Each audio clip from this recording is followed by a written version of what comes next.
kids. It's time to get some SML podcast all up in that.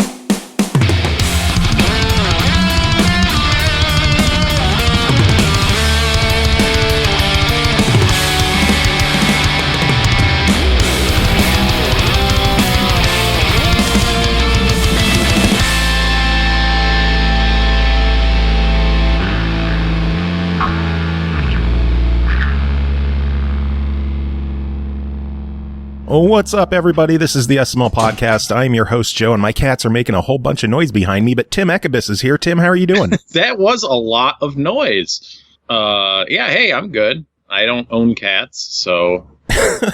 I don't know what the fuck they're doing. It's an audio podcast, so you can't see what they're doing. Good news, listeners. I can't tell either. Yeah, so we're all in the same boat. Yeah, no, I just have dogs, and sometimes I am down here in my basement, and I hear them upstairs barking and running around, and I wonder what they are doing up there. You know, living life, man. They're living life. Yeah, it just makes me worry. I'm like, is someone trying to break into my house right now? I think they'd be barking more urgently if that was the case. But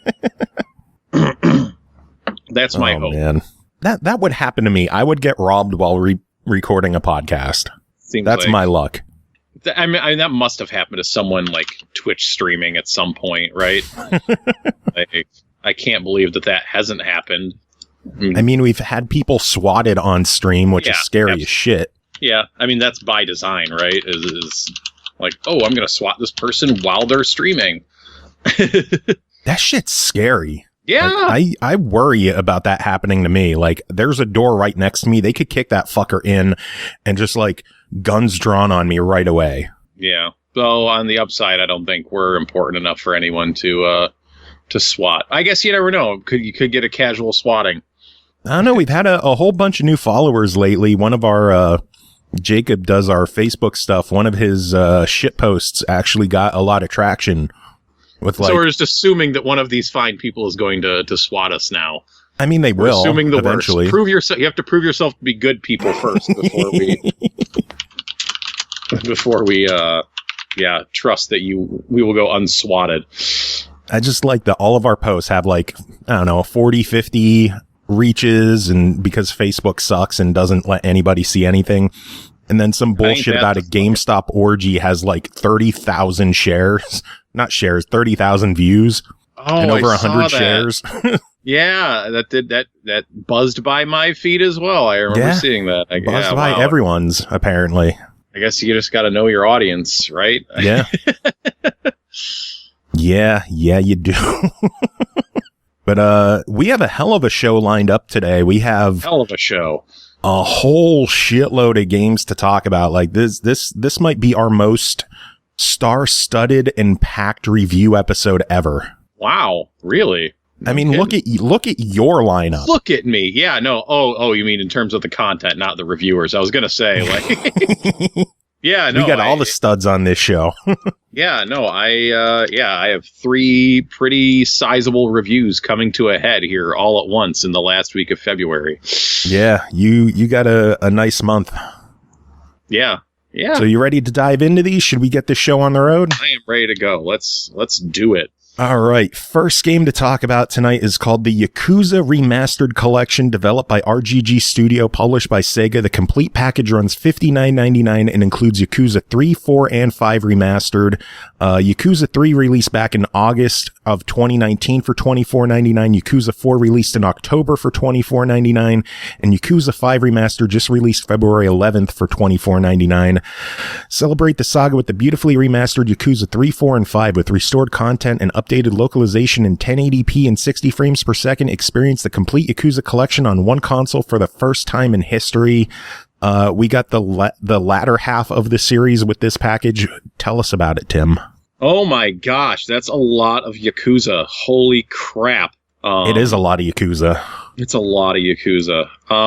Yeah, so already this is, if you're looking to get in, this is a deal because you're saving $15 off the top if you buy the full package, if you've been patient and not purchasing them individually. Or I suppose I think you could have pre-ordered the full thing and then gotten them unlocked. It was super weird when I was like putting in the code on PS4, because initially it was like, oh, it's the collection, and I'm like, where is it? And then it was like Yakuza 3, and I'm like, oh, is this one of those weird things where I have to download Yakuza 3 and then get the others as like DLC for it or something stupid like that? I don't know. There was a minor moment of panic.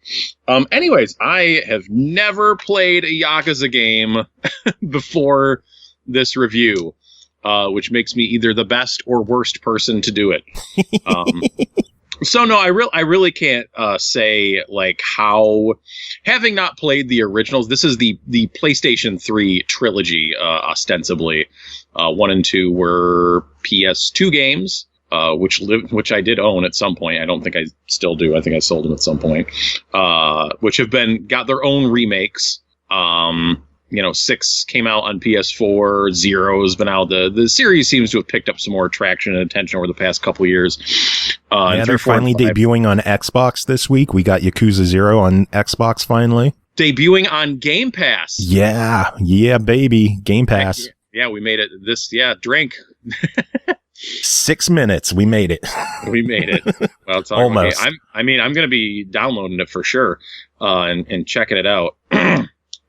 So yeah, I can't say how much better these look than the PS3 originals.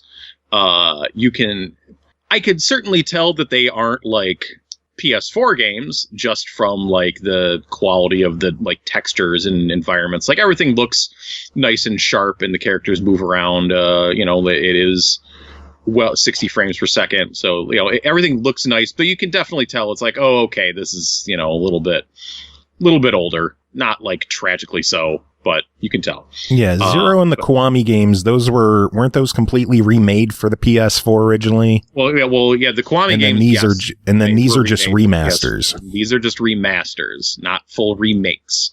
So they're just remasters. They're up in the textures. They are making it sharper, 1080p, better frame rate. Just looks better all around. But yeah, I am not knocking how they look. I'm just saying. You're not gonna be fooled into thinking that these are like modern video games. God, I spent most of my time playing five of these 3. I mean, it's 3, 4, and 5. One might look at these and be like, "Why? If I'm new to the Yakuza series, why the hell would I start with any of these?" And I might say that too when it sounds like 0 might be a better place to start, or Kiwami 1 might be a better place to start. And of course, with 0 coming out on Game Pass, that's the first place for an Xbox owner to start. Is there, but 5 does seem like a good place to jump in, and I think that's why I kind of had the best time with that one. Like going into 3 and 4, like it's a continuous story throughout the entire series, following Kiryu and his travels and adventures through the Japanese crime scene, syndicate scene. But it's definitely like going into 3 and 4, it felt like, oh, I am starting in the middle of this and there is stuff going on. But 5 is a bit of a reset because Kiryu has moved away, changed his name, is hiding his identity. And basically trying to lay low and live a normal-ish life, and until he is inevitably picked back up into gangster shit again.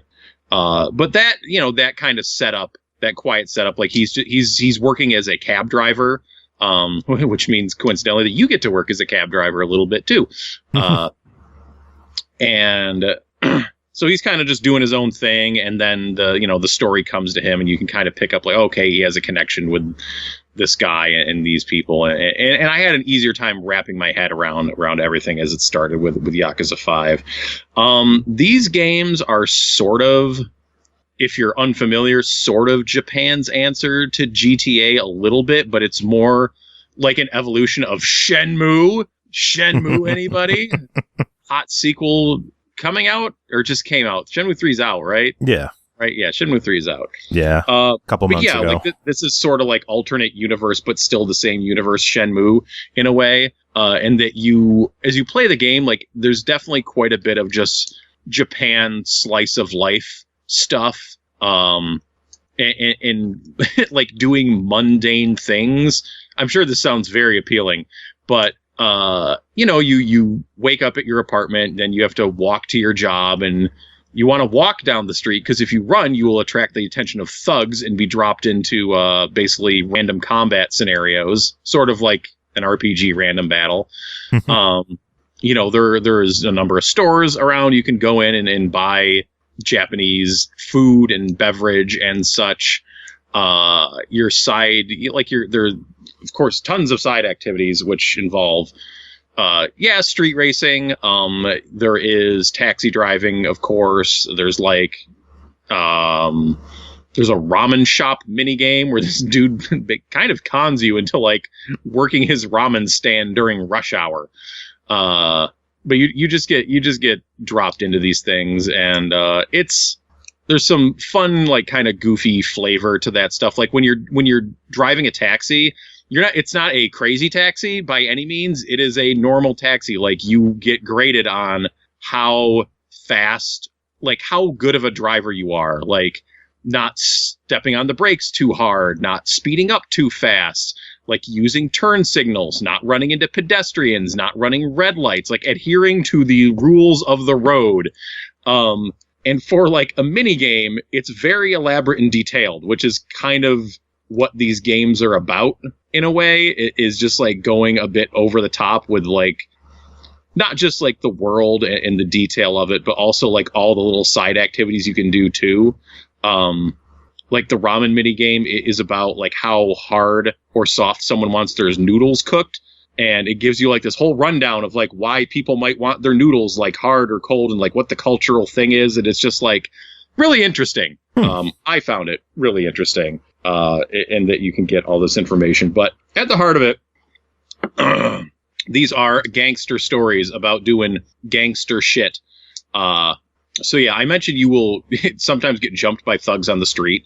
And this is commonplace, like pretty much across all the games, like 3, 4, and 5. They kind of have their same basic idea here. And you get dropped into combat, and you'll have like a little kind of cordoned off area, and you will fight with guys, and you have combos and light attacks and strong attacks, and it all happens real time. It's not turn based or anything like that. You can grab guys, you can throw them into walls.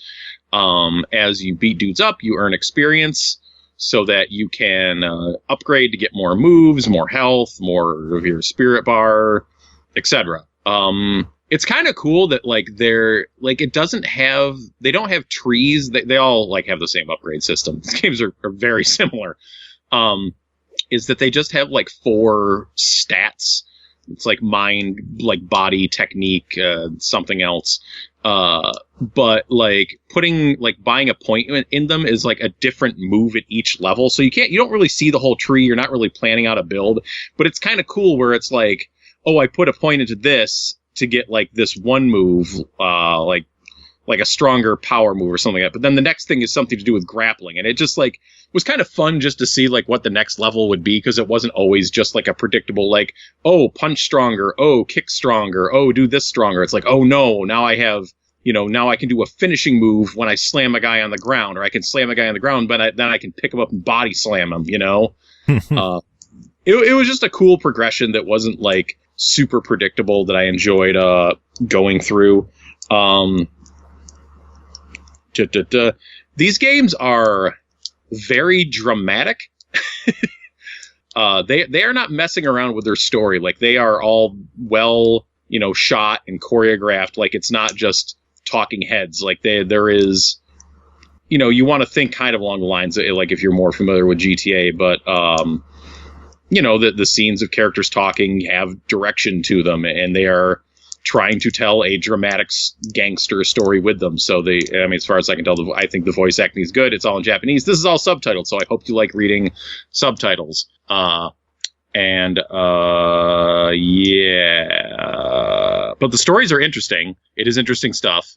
I was getting very into all of them. Or I was hooked by the stories in all of them. I was most hooked by 5, I guess I should say, just because of the setup of that. But yeah, it definitely just kind of doing this breeze of the series just makes me fucking want to get into it. God damn it. I never played one before, and just like playing 5, I'm like, yeah, I dig this. I get it now. I see why people are all about these games. It's kind of like, how I was with Assassin's Creed at a certain point. Like, I get it. They're all like pretty similar, doing similar things. They all each have their own, story and quirks and stuff. I should mention 4 and 5 have multiple playable characters equal to the number in the title of the game.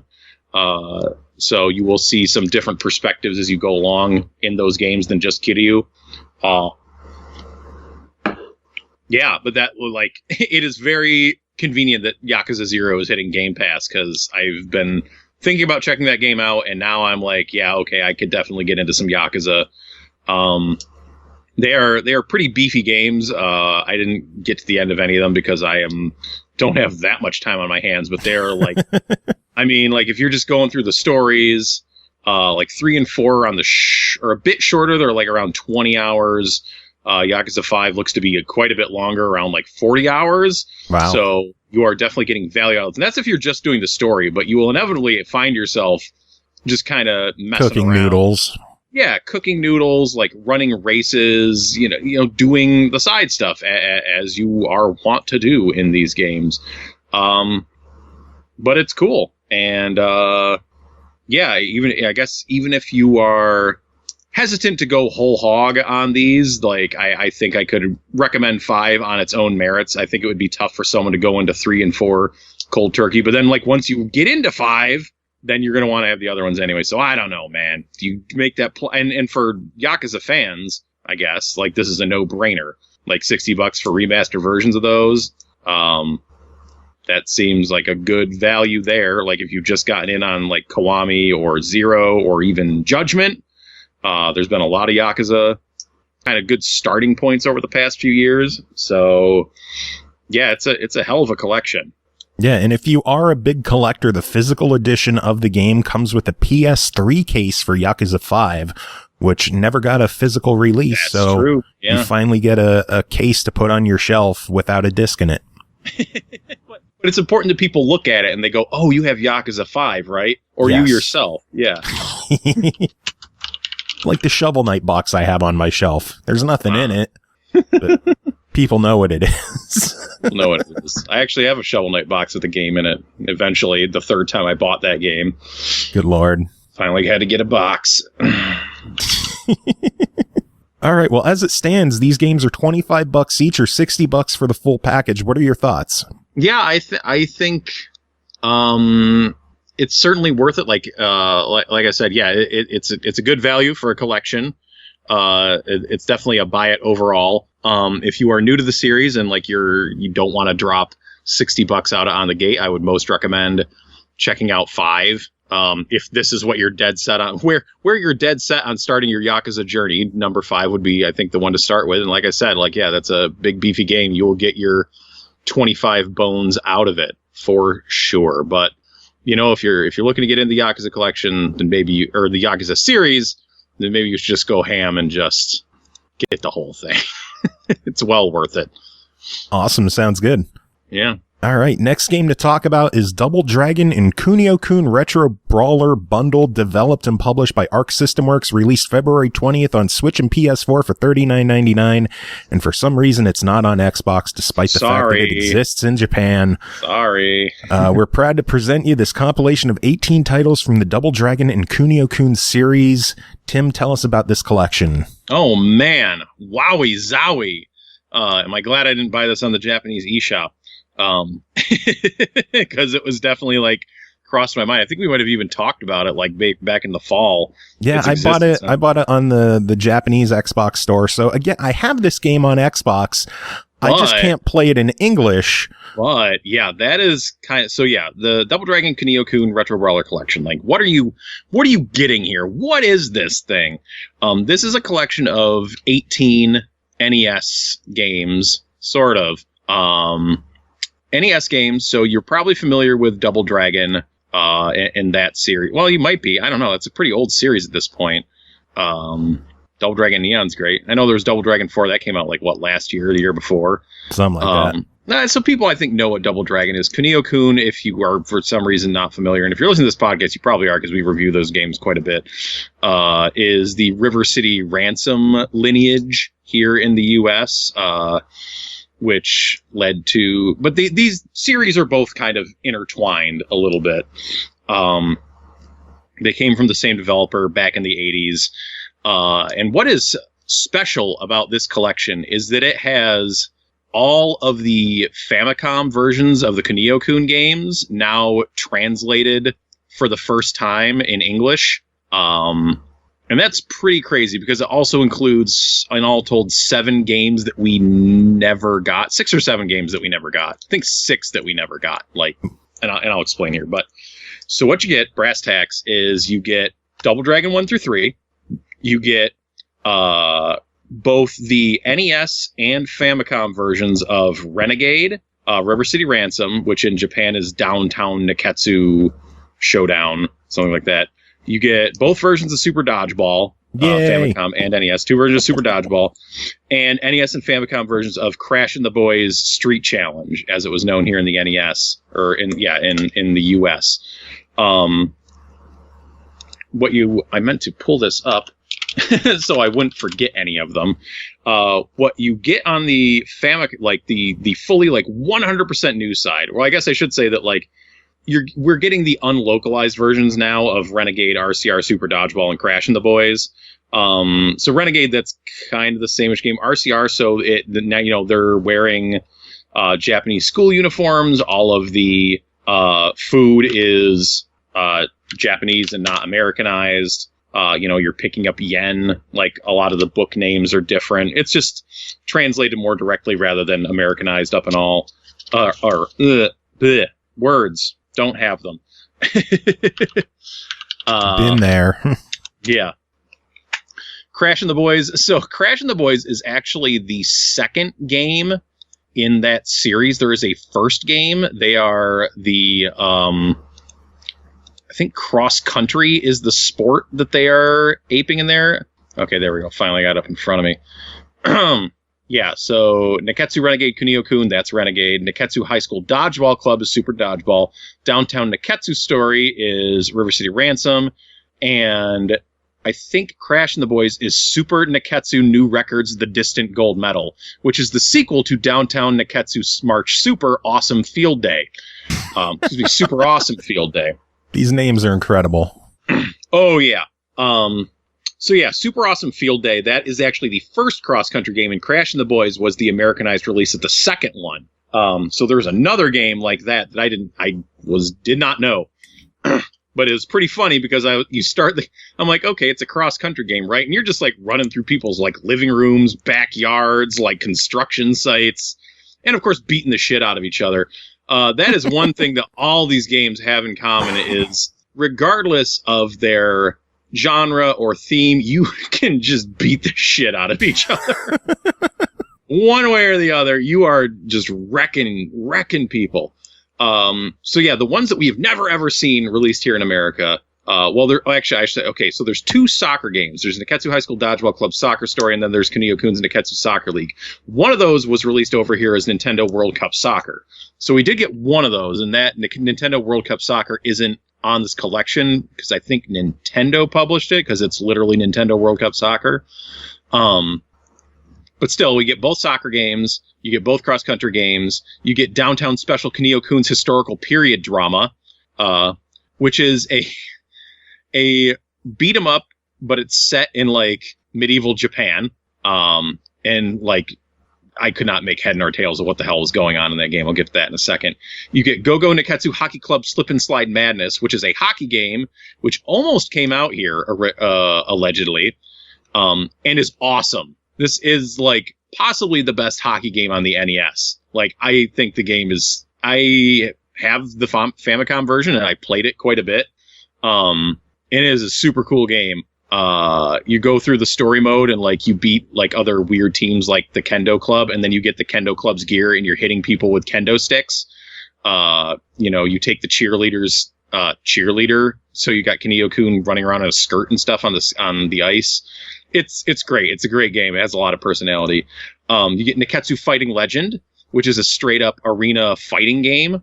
Obviously there's fighting in the fighting game. And there is Neketsu Street Basketball All Out Dunk Heroes, which is a street basketball game. Go figure. But yeah, again, just beating the crap out of each other. That game is interesting because, so along with, your usual, Like, so the basketball rims, sometimes they are 3 high on a level. So you'll like take a shot and it will go up through the top basket and then fall down through the next 2, scoring every time. You can dunk. You can like, sometimes the rim will break off the basket and you can't score anymore. If you shoot at your opponent's basket, you score points for them. It's wild. Like the stages are all like, one has a conveyor belt, the New York level has a subway, you run in one side and come out the other. It's crazy. So those are the games. But as a compilation, like, what are you, like, how are these games treated? What do you get? It's what's on this thing more outside of just like, okay, here's 18 ROMs, right?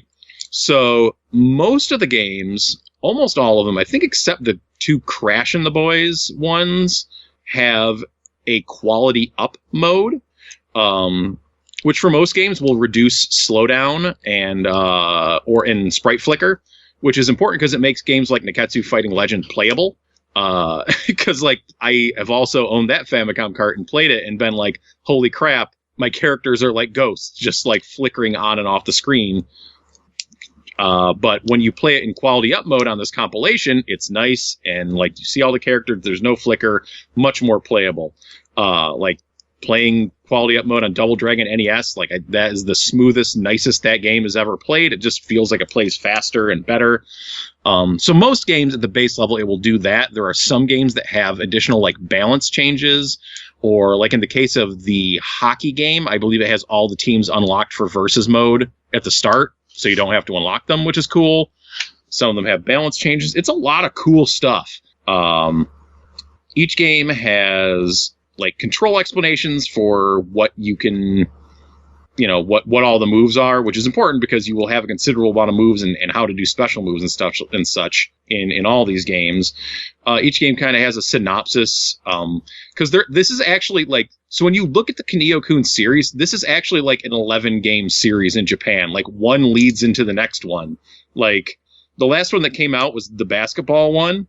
And that was the last one released for NES. The game that preceded that was one of the soccer games. And like the story of the basketball game is that like Kunio like goes to America like on vacation after winning the soccer league and then gets like wrapped up in this basketball tournament. Like there actually is continuity strangely between them all.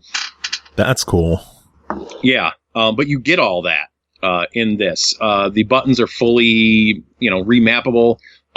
Importantly, one of the things you can do is you can map. So you have like your NES control. So you have select, start, B, A. You can map B and A to one button. And that's important because in most of these games, hitting B and A at the same time as your jump, it's usually like punch, kick, jump or pass, shoot, jump, as the case may be. So you can actually map it out so that it's a 3-button game the way it always like kind of needed to be. Makes them a lot more playable when you don't have to worry about smashing 2 buttons at once just to jump in the air. You basically have a dedicated jump button, so that's really cool. What I would have liked to see is an Xbox release. No, that's not important to me personally. Fuck you. It's just the truth, man. That's what I'm here spitting. I would have liked to see the SNK 40th Anniversary Collection.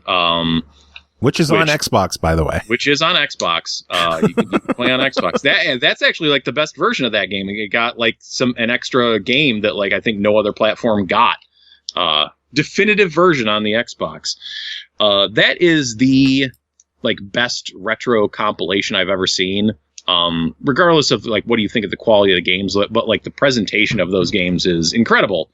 And it kind of spoiled me a little bit.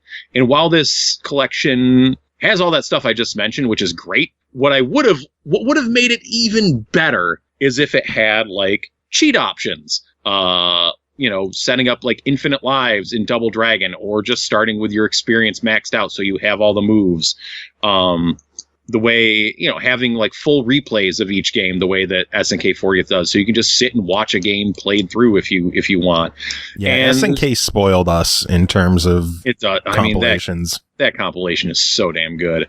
And like more, there's no like behind the scenes like making of art artifacts or anything packed onto this game. But that's like the highest of high tier. That's A+++ treatment. That is the gold standard for compilations. But even without that stuff, just they did 11 new like translations for this game, or for this release. That's 11, and it's not like half-assed. It's not just like, okay, we put overlays over the menu so you can find your way around. Like, no, they translated and like hacked up these ROMs to release them here in English. That is. Don't you think if they went through all that work, they should put it on as many platforms as they could? I mean, I'm sure there is strong economical reasons why or why not to do that on the back end. God damn it. I'm so pissed about this. Like the quality up modes, for, almost all the games on there is fantastic. And they do, good stuff around the edges with the synopses of each game and the control explanations as well. Whew. Well, as it stands at $40, what's your thoughts on the retro Brawler Bundle? Oh, it's a must buy. Like, oh my gosh, like I never thought I would see these games in English ever. And just like all of a sudden, like what? They announced this 3 weeks ago that it was coming to the US, and it's just like, oh yeah, we're just translating 11 games. Like, no big deal. Like, this is, a fantastic opportunity to check out the history of this series. Like, we have not gotten to see here in the States. And, obviously I have a history with this series, having made a River City Ransom movie, but my track record on this show is that I hold these games to a high standard. Like the last two I reviewed, the Melee Mock and that Stay Cool Kobayashi-san, those games did not make me happy. And this game makes me happy. So I am very happy with this collection. It has, I should also say that like when, some of these games are 4-player, some of these games are local. Well, I mean, there's no online play, but, couch co-op is there. And that's great. Those sounds like a good package. It is. It's hell of a package. Hell of a package. I mean, like, yeah, if you're you're not into playing, you have a Switch to PS4. Shut up. I want it on Xbox. But yeah, I mean, there's going to be some people that like, they don't care about NES games, and you probably don't care about this. But for those that are, like, it is a good collection, a very good collection. One of the best collections. Might say, yeah, second best behind SNK. Nice. That is high praise. Yeah. All right. Well, you got one last game to talk about. This is, I hate these names. Go for it. Under Night In-Birth Exe : late open bracket CL-R close bracket. Like, how are you supposed to pronounce that? Under Night In-Birth Exe late clr. I don't know. The CLR, maybe that stands for something. Is that like, no, it's not the chemical symbol for chlorine. I don't know. Like, this is a revision on a revision on a revision of this game. Yeah, so developed by French Bread and Arc System Works, published by PQube and Aksys Games, released February 20th on Switch and PS4 for $39.99. Control a deeper, darker fighting experience than ever before. Battle with 21 unique characters, including the all-new Londraka, with his original moves, story, stage, and music. Master devastating new combos and dazzling special attacks in online, arcade, story, and training modes. Rule the night. Tim, tell us about it. Landraka?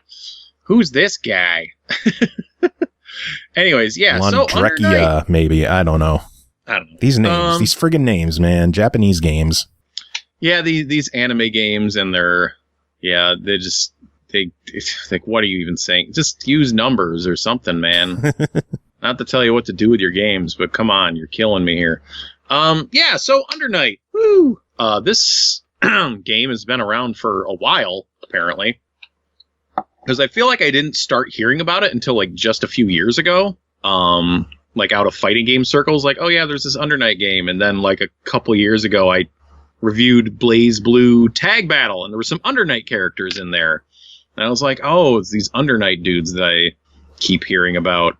So finally, here I am, actually finally playing an Under Night In-Birth game under Night In-Birth Exe, late, open bracket, CL-R, close bracket.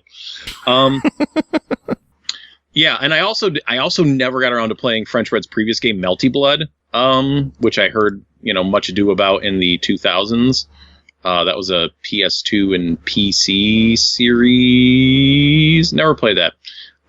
So yeah, anyways, Under Night. I kept hearing that like Under Night was pretty fun, and it turns out that Under Night is pretty darn fun. And what I liked most about it, and just picking up and like playing this, is, I enjoy BlazBlue, and I have enjoyed other Aksys, like the Persona fighting games. I enjoyed BlazBlue Tag Battle. But this BlazBlue Cross Tag, that's what that game was. Anyways, sorry. This distracted. Felt like the most straightforward of those games to pick up and play. And like the most recent one that I reviewed was BlazBlue Central Fiction, I think, special edition some point last year on the Switch. And playing like that and playing Guilty Gear, like Zerd, when I was playing that Revelator, whenever that was, I was like, these games are great. These are great, fun fighting games. And it was just like making my head spin a little bit, because it felt like every single character in those games had their own like specific, like, I mean, it's cool to have characters that have their own mechanics. It makes the characters very different. But it just became overwhelming at a point when it's like every character seems to have like its own meter and its own like dongle to like keep track of. Like you got to keep track of where, like how many of these like shots are like in your gun or whatever. Like you're building stocks to do these other attacks, and it kind of became like overwhelming at a certain point. Like the number, like just how each character was just so different from one another. And there was just like so many mechanics, and it was like, I don't even know what's going on. Like the game is yelling at me all the time about cancels and counters and this, that, and the other thing. But this game I found to be a lot more straightforward to just like pick up and play and start having fun, like right off the bat. Like when I pick up a character, I wasn't like, oh, okay, I need to dive into the move list and start like figuring out like what all their mechanics are. The characters are similar enough in like their execution, I felt like, that I could more easily go from one to the next and just kind of figure out like, oh, okay, does this character use quarter circles? Does this character use charges? Like take a quick glance at their move list and then just kind of go with it. And then start figuring things out from there and figuring out who I liked and didn't like. And I really appreciate that.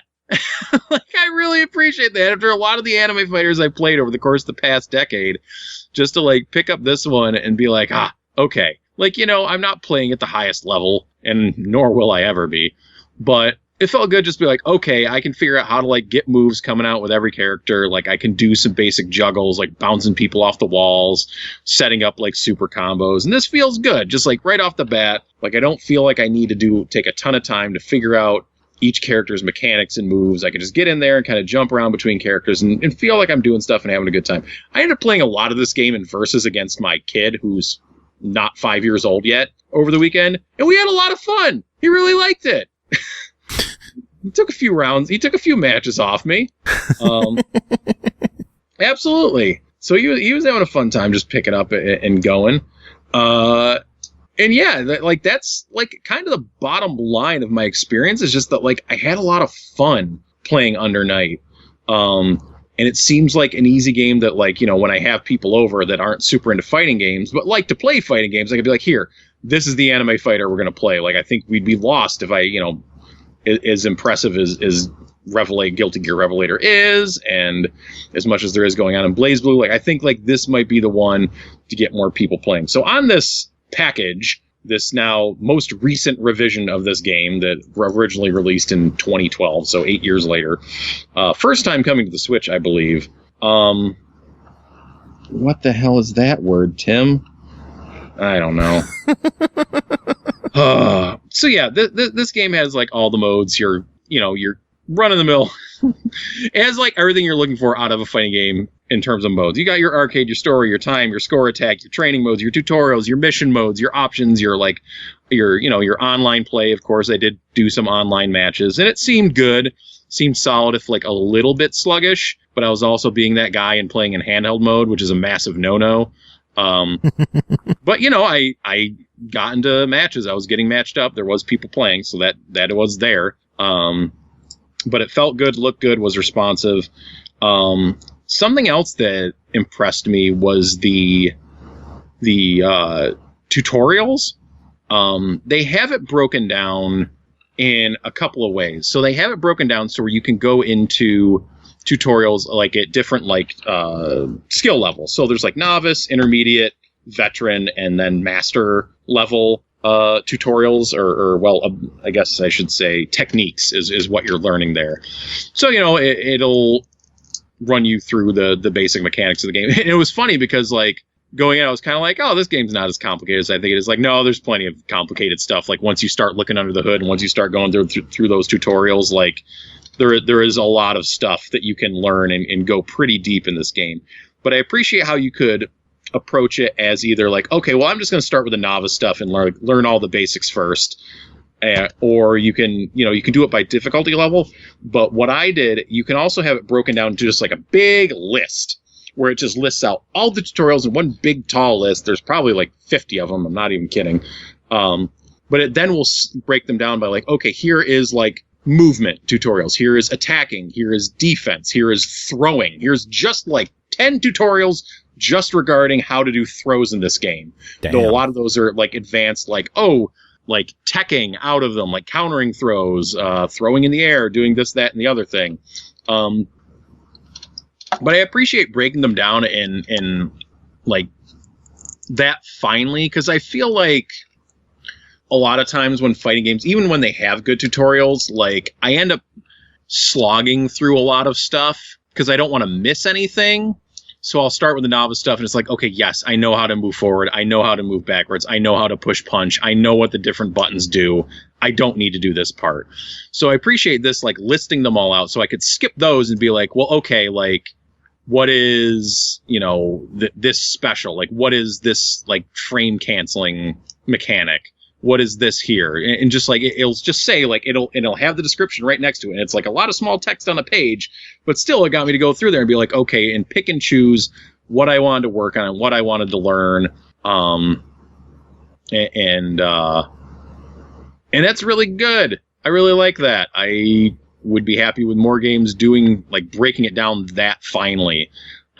So yeah, it's I think a good game for people to get into if they're new to fighters and new to anime fighters. Like it'll lay all that stuff out for you, and then you can take it and then apply it in the mission mode, which mission mode is, it gives you like, okay, do this combo, and then you do that combo, and it's like training you up on the basics of the game. So like once you've completed a mission, all the missions for a character, you should be pretty good to go in there and start messing stuff up, or you could just not do that and just go in there and have fun. Yeah. That's it. So this was the Switch version, I guess I should say. I think I did already say that. Yeah, because you were playing in handheld. Yeah, playing in handheld. Yeah, so yeah, looks good, plays well on the Switch. Looked good, played it on the TV with the kid. Both had a great time with it. So yeah, I was pretty happy with this game. Finally checking it out. Like it lived up to like that little murmur of good things that I kept hearing from people about it. It's a cool fighting game. I like it. Nice. So $40, your verdict? Yeah, I think that's...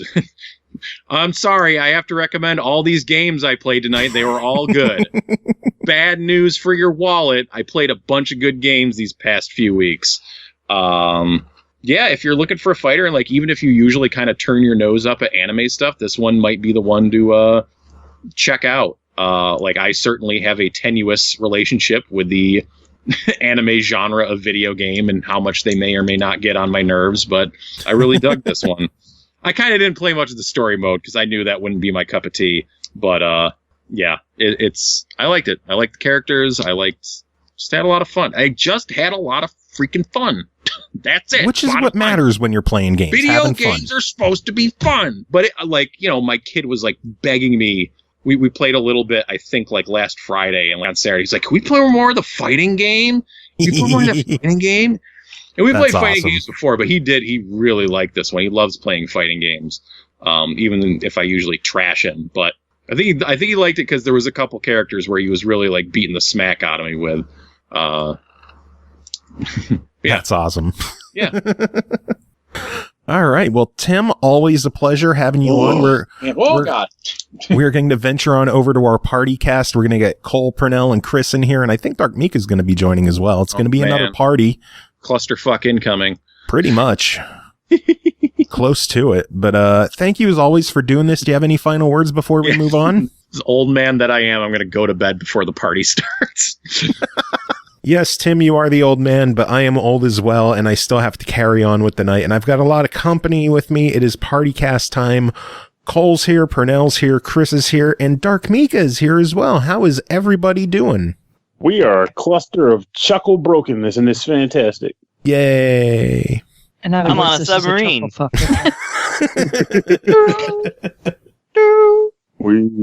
But is it a yellow submarine?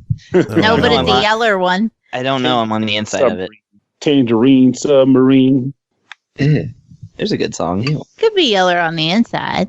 Yeller. Oh, you're letting that slip out, aren't you? I've had a rough day. I don't feel That like wasn't cutting slipping back out. the She threw redneck. that out there.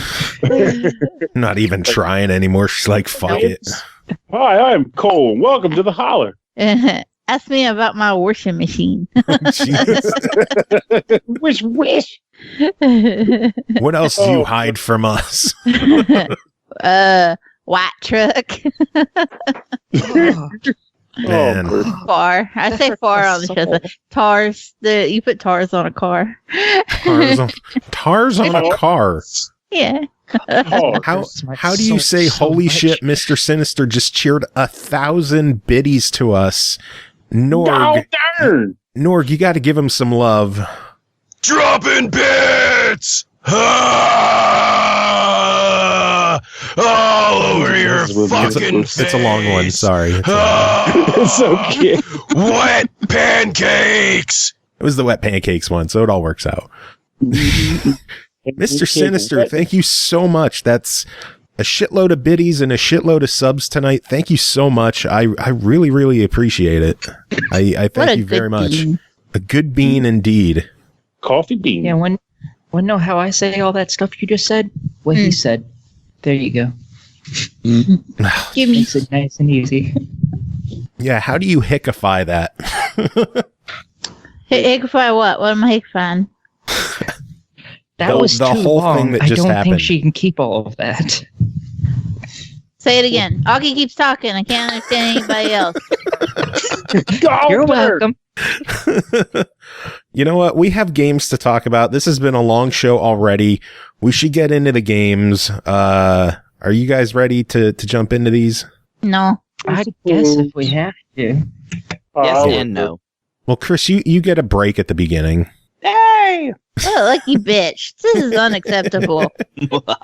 Unacceptable. Take away his submarine. Unacceptable. Oh, God. Only if it's yellow. If it's yellow, I'll take it away. That's a urine submarine. You don't Paint- want that. Paint that Oh, motherfucker Jesus red. Christ. No, I want a yellow submarine. Because we all need to live We in a all yellow live submarine. in a urine submarine. Take out the old. A YOLO God. submarine? What? Yeah, say YOLO submarine. YOLO. Is that a thing yet? Can we make that a thing? I think God, it just damn it, became a that's thing. Actually a thing. That's the episode name as of now. There you YOLO go. submarine. YOLO Soul. submarine. My soul. I'm for That it. one broke me. YOLO submarine. We all live in YOLO. Oh my God. Yeah, so first game to talk about tonight is called Darksiders Genesis, developed by Ariship Syndicate, published by THQ Nordic, released February 14th on Xbox One, Switch, and PS4 for $39.99. Darksiders Genesis is an action-adventure that tears its way through hordes of demons, angels, and everything in between on its way to hell and back with guns blazing and swords swinging. Genesis gives players their first look at the world of Darksiders before the events of the original game, as well as introduces the horseman Strife. Everyone covered this except Chris. Yeah, Who- Who wants What a to start? bum. Well, I say throw it to Mika. All right. Oh, okay, Aki, that start us works. off. Tell us about Darksiders Genesis. Well, as you stated, you play as Strife. This is his very first one that you've only seen him, and I think in the very end of Darksiders 3, I think was the first time you actually saw him in the game, other than like at the opening where it's like, here's the 4 horsemen. I think that was the only time you ever saw him, and now you finally get to play as him. He dual wields guns, which is really cool, and he's not alone in this one. He also goes along with his brother War, which is the guy from the first one, the big hulking jackass with the giant fuck off sword. Jackass. Fuck He's a off. Why is he a jackass? He's really mean and he's rude and he has a stick up his ass so far I'm pretty sure it towers out of his mouth. But that's kind of what makes them a great pair to be in that game, though, because their chemistry is hysterical. Mhm. It is. I have to agree with that, but I still don't like War. I think he's a jackass. I like war. He's just too uptight. He's too uptight. I can't Your stand face it. is uptight. Like, Yeah. knock. Why That would was I let him unfortunate. knock? Why would I knock? I just tear down the door. I just went Yeah, there. the knock knock joke sequence was the best thing in the game. I just knocked down the door. Why would I let him know I was there? I was genuinely surprised by how much humor was in the writing. I played Darksiders 3, but I hadn't played the other ones. I have them. They're in the backlog somewhere. I don't know. I'll get to them one of these years, maybe. So this was my second run-in with a Darksiders game. But Darksiders 3 didn't have quite the humor that Darksiders Genesis had at all. I thought Fury was a badass character, Mm-hmm. but She's fantastic. she wasn't funny. But the No, way but that little War and launcher with it. Strife, I'm still holding on for that Switch release, guys. Come on. the way that War and Strife, just their dialogue back and forth with each other. Normally in a game like Genesis, I would just skip most of the cutscenes or find something to entertain myself until I was back hacking and slashing at shit again. But as we were playing, I was genuinely interested in the dialogue because it was funny, and I looked forward to it. I didn't feel like it was like breaking me from the game. Here to that. So, You know, the only reason I even played this was because it was a Darksiders game. I don't particularly like this kind of game generally, but I was like, oh, Would it's you- Darksiders. I want Would to you try say it. that? Would you say that due to it being this game and the take that you had on it, do you feel as though you had a fun time with it, despite it not being your style of gameplay? Oh yeah, I really liked it. I ended up actually got into the game. that's I one thing still don't that's think this important. genre is my type, but One thing that's important to mention about Darksiders Genesis is for anybody that hasn't paid any attention to the marketing for it or anything, hasn't seen screenshots, it is not third person like Darksiders 3 was. It is a top-down isometric dungeon crawler type of game. Yes. So it's a pretty big switch up for the series to go to this type of camera and gameplay. And there's a lot of kinda stack consider it a twin customization stick. too. Yeah, once we got into it, there was full-fledged RPG shit going on, and I was just like completely overwhelmed. In fact, I was telling Joe that I think one of the things that me and Pernell played it co-op, and one of the hardest things was just like there was shit for explanation, and when you did get explanation, it didn't specify which character it was for. Oh yeah, when Yeah. you got items in the chest. Yeah. Go crazy. So one of the things was when you're playing cooperatively, one person plays as War, one person plays as Strife. Whoever starts the game is the host gets Strife, and then the second person gets War. But you can dynamically switch while you're playing, but both of you have to agree to change characters. Excuse me. But if you would open up a chest and you would get something for War and you were playing a Strife, it wouldn't tell you, and then you'd be like looking through your shit like, okay, but where do I activate that? Yeah. And then you'd have to figure out the hard way when the other person goes, I think I have it. yeah, me and Joe ran into that. I was playing as Strife, and he got the fucking throwing star thing. The Little Vorpal boomerang. blade. Wars, and I Yeah, kept the Vorpal looking blade. for it. I looked for it for like 3 or 4 listen, minutes. you have to hold the button down. It's press up on the D-pad. I'm telling you, it's press up. It's on my screen. Press up on the D-pad. There's nothing to press. It's not fucking there. Yeah. Oh. Yeah, I was getting That's how kind of pissy. And it doesn't tell you, this goes to this character, or this goes to that character. What's weird is it does if you're playing it solo. Yeah, and if you're playing solo, you can switch between the characters at will, dynamically when you choose to, without anybody else's input. So it makes a little more sense that you can just flip through and figure it out. But when you only have one half of the team, and it doesn't break it down to, hey, your ass has this, your ass has that. They left the same kind of scenes as if you were playing alone, without giving you that kind of input. And it made for some more confusion than it should have. When it did explain things, like, it would just be screens and screens of text. And you're like, I'm so fucking tired of reading instructions. But only to realize that you read all this shit for a character that you don't even have. It was a waste of time. You can't do that shit, no way. I will say honestly that once I just said screw it and just like started dabbling in the menus outside of the tutorial, though, I was able to make heads and tails of a number of things there. And it was actually kind of nice. So there's a stat upgrade system in this game. And at first we were like, how do you upgrade it? Do you buy armor or whatever? But the way you do it is through using these monster coins that you acquire by killing dudes or buying them at one of the two shops. Yeah, creature cores. And it's really cool because I like the idea that you have to slot them in the proper slots to get some more specific bonus stats, but otherwise they'll just get a generic increase based on the type of core you got.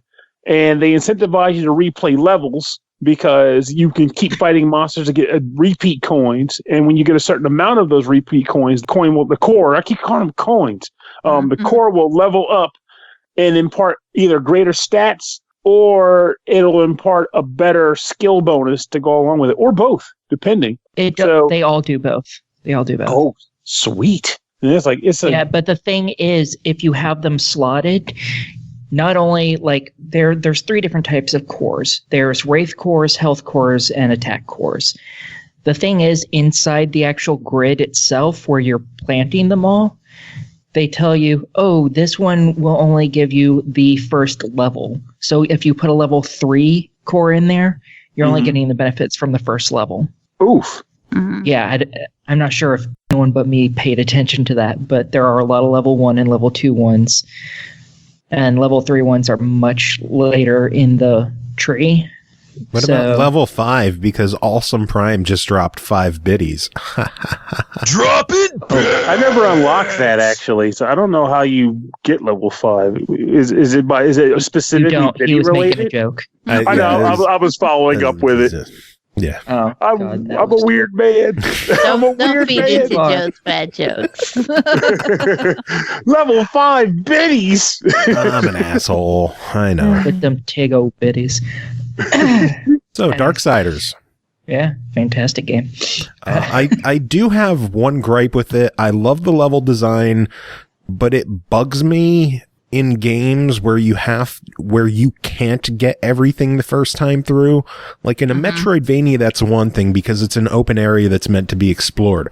When it's level based, let me be able to get everything. Don't make it like the Lego games where you have to complete the game and then do another run through with all your powers. Just let me do it the first time through. Design your shit so that I don't need to be forced into playing everything a second time to feel like I got my money's worth. That is padded stat time is what that is, and it's very unfortunate because I'm like you. I'm one of those people who, when I've done it, I've done it. I want to know that I've seen it all and just move the fuck on. I'm on limited time here, folks. Am I missing? I don't remember anything that requires you to return the stages aside from messing with the difficulties. There were some things that you couldn't collect. Remember, there were a couple coins where we were like, oh, we can't get that boat coin. And we would try, and that was where we would have to go back. You need to come back later with some different ability to collect that boat coin. It's just on a collectible front. It's just as a completionist in games like this, let me do it the first Or an time achievement through. for. Right. Yeah. Remember how like on one level we finished and we thought we had done really well, and then we saw we were like 16 out of 19 because we couldn't get a couple of things, they were up too high or too far out. Oh, that's true. Yeah. Well, So my that brain was the downfall there. Yeah. Yeah, I have a couple other small issues with the game. For me, later on, all the conversations, they're kind of done like visual novels. You get a picture of the character down the bottom when they talk, and then it flips to the other character when they talk. And it's all voice acted as well. But later in the game, the voices didn't match. They'd start speaking like a couple seconds after the conversation thing came up, so you were already reading it before they start talking, and the gap just kept getting wider and wider for me as the game went on. At the beginning, they were synced perfectly, but by like level 11 or 12 or something like that, they were noticeably off, and that just kept getting worse. That's weird. I don't know if I'm the only one who had that problem, or if that's just it just desyncs because it takes a while to load in later levels, or what, or maybe it's because I sat there and played it for 10, 12 hours straight. Yeah, I never really know. That might have a part of it. Might be a very small memory leak where after so long things start to desync. You should reboot the game after a reset of the console and see if it's still doing that. This was Joe's Xbox corner. And another issue is, again, this is for collectibles, and for an achievement, you have to get at least one of every one of the monster cores, and one set of them is the Leviathan cores. You can only get those through an incredibly stupid, asinine piece of shit platforming section that is made to put you through hell. Yeah. And nothing. And that's the only place where you can get that coin. You can't get it anywhere else in the entire game. And in order to collect one of every coin, god damn it. You got me saying coin now, core. You fucker. One of every core, you have to do it. And it is so fucking... I've spent over 7 hours on that platforming section. I still haven't beaten the last part of it. Yeah, that is a sadistic bit of platforming. You showed me the video of someone actually completing it, and it is... In like 4 minutes. Oh my god, it blew my mind how intense some of that platforming is. Yeah, and the bad thing is about those platforms, not like you have to be damn near perfect with every single jump, or otherwise it treats you kind of like Crash Bandicoot, where you fucking slip off the goddamn stuff, which is one of the shittiest ways of making a fucking game. Because that's not difficulty related. That's being a cheap bitch. That's all that is, and I hate it. But not only is that happening, but in the last section, there's fucking areas that just fall, and if you fall, you instantly die, and you have to restart that entire section. There's 3 sections. Until you beat a section, you're fucked, and you have to keep restarting at the beginning of it. And I have spent so many fucking hours on the 3rd part of that. Fuck that. That entire maze. Fuck it. It pisses me off. Well, get good, scrub. Hey, that's some shit. Yeah. I thought we were reviewing Darksiders, not Dark Souls. Yeah. The great thing is I'm on the very last part of the very last section, so I just have to fucking manage to do it right, and then I can finally be done with the fucking thing, and I'll be, I won't want to put my fist through a fucking wall. So tell us how you really feel about that section of the game. I do not have the word. I can feel the anger rising in me just talking about it. I feel like I didn't just learn more about the game. I also learned a bit about myself by the time I was done. Oh no, I know how angry I get. I have a punching bag specifically because I get angry at video games, and I'm tired of fixing doors. Well, you want to know what I want to learn about this game? I want to learn some verdicts for $40. Cole, let's start with you. What do you think? I'm inclined to give it a buy it. I know that it can get a little bullshit. It's got some pretty steep learning curves going on. Excuse me. But I think the humor and the writing in it, the fact that it's fully voice acted, I like that it's a change of pace for the series. Overall, I had a really good time with it. I like that it's got co-op. That's new for Darksiders. Online co-op? Yeah, online co-op, and I fully support that shit. So I think I'm pretty comfortable giving it a buy it. Pernell, what do you think? Honestly, I feel like it's a buy it if you're down with 2-player co-op and if you're already fond of the Darksiders franchise, because it's more of the lore and the character interactions that you like, and the gameplay itself is decent too. I feel as though Strife brings a much needed sense of humor to this franchise. So it'd be a buy it in that regard. But in the off chance that you're not exactly itching at the play, like, a Darksiders game, or you're playing it by yourself, I would almost say it's more of a try it, because it doesn't really do anything particularly new. It just does what it does well, which is great. But I think there's other options out there for this style of gameplay if you're just searching for that. But buy it if you're into Darksiders, because it's a good product. Aki, what about you? I say go for it. I think it's a good game, especially if you like Darksiders. Oh my God. New franchise! Darksiders. Hey, I'm all for it. Just get some cute girls in there. I'm cool. If you like Darksiders, it's fantastic. Though that being said, if you have a choice between Steam or a console version and you don't really care which you get, the Steam version is $10 cheaper. Really? Yep. Hate when they do that. Son of a bitch. It's the only place where it's $10 cheaper as well. Son of a bitch. All of the other PC place, which I believe is only Stadia, which is fucking garbage. It's not cheaper there. It's only Steam where it's $10 cheaper, and I don't know why that is, because it's not on sale or anything. It's just $10 cheaper. Who knows? So if your PC is good enough to handle it, and you don't care if it's on PC or console, get it there. It's cheaper. Well, I need my Xbox achievements, so that's why I bought it. Oh, you and Cole, my God. You should have seen her last. Oh, my God. Took us forever to get an achievement to pop. Achievements?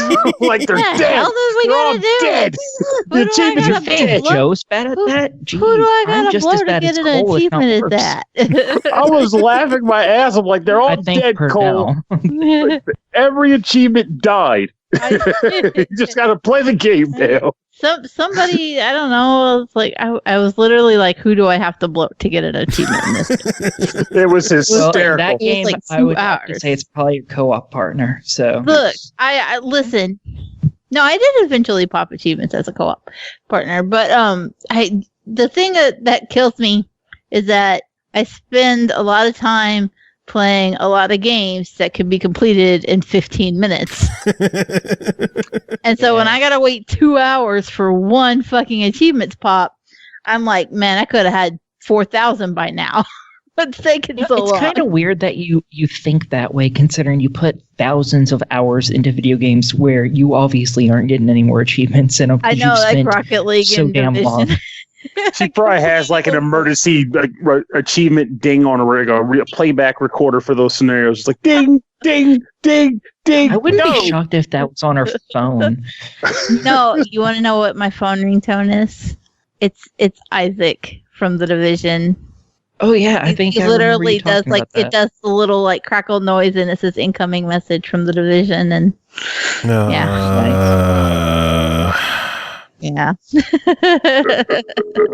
On that note, So we have some untapped. non-achievement games to talk about. So, Aki, we're going to let you get going. You have yourself a wonderful night, and thank you for joining us. Yeah, Get outta here. I'll talk all about it. Get the It fuck was a out of here. jam.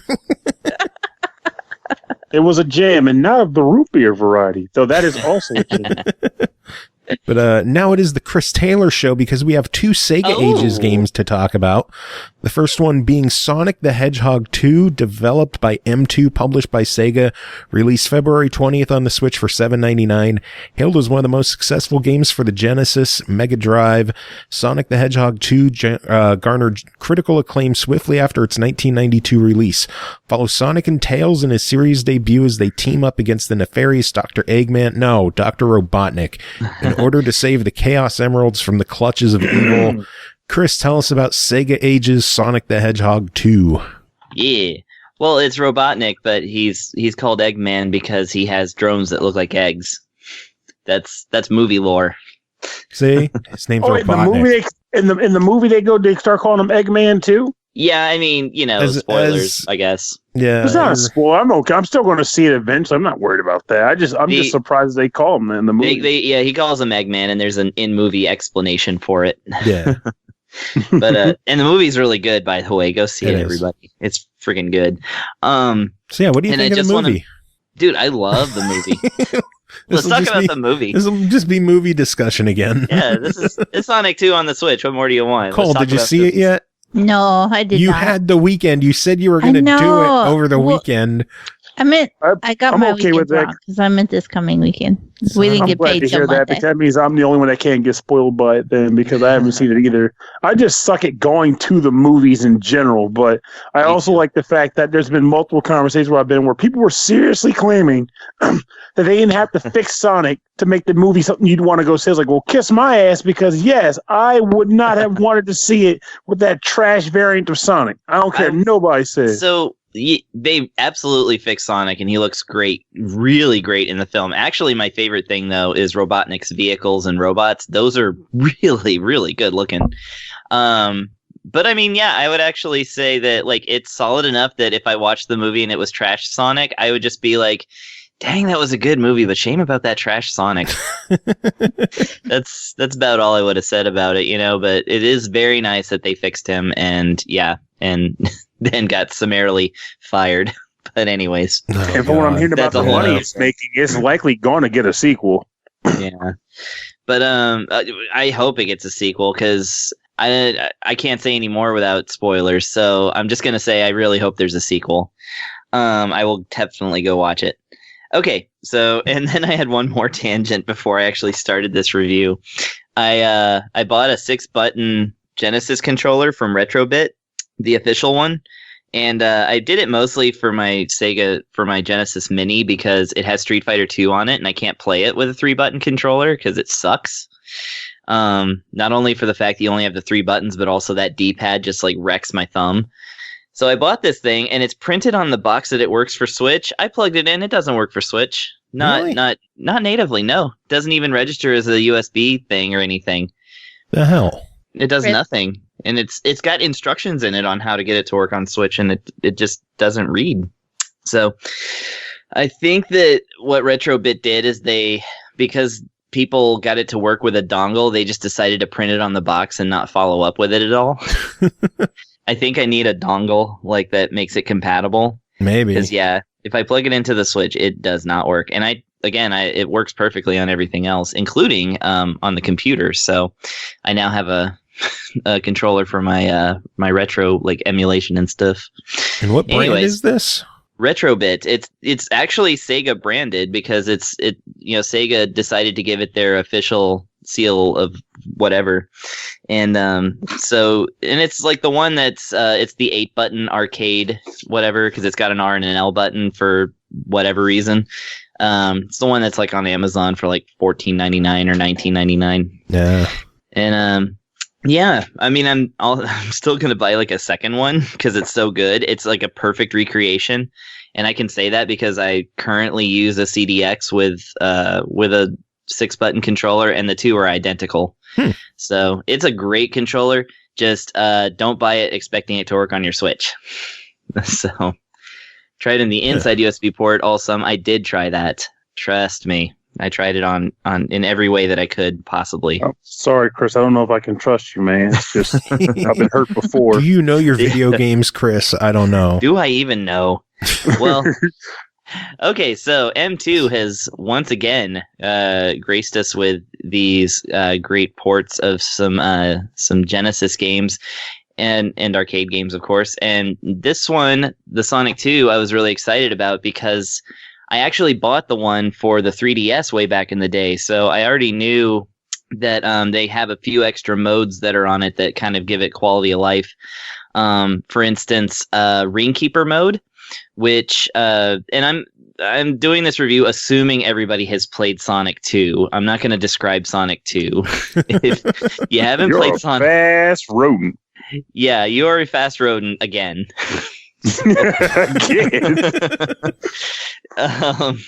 No, we're just going to talk about like the M2 treatment here.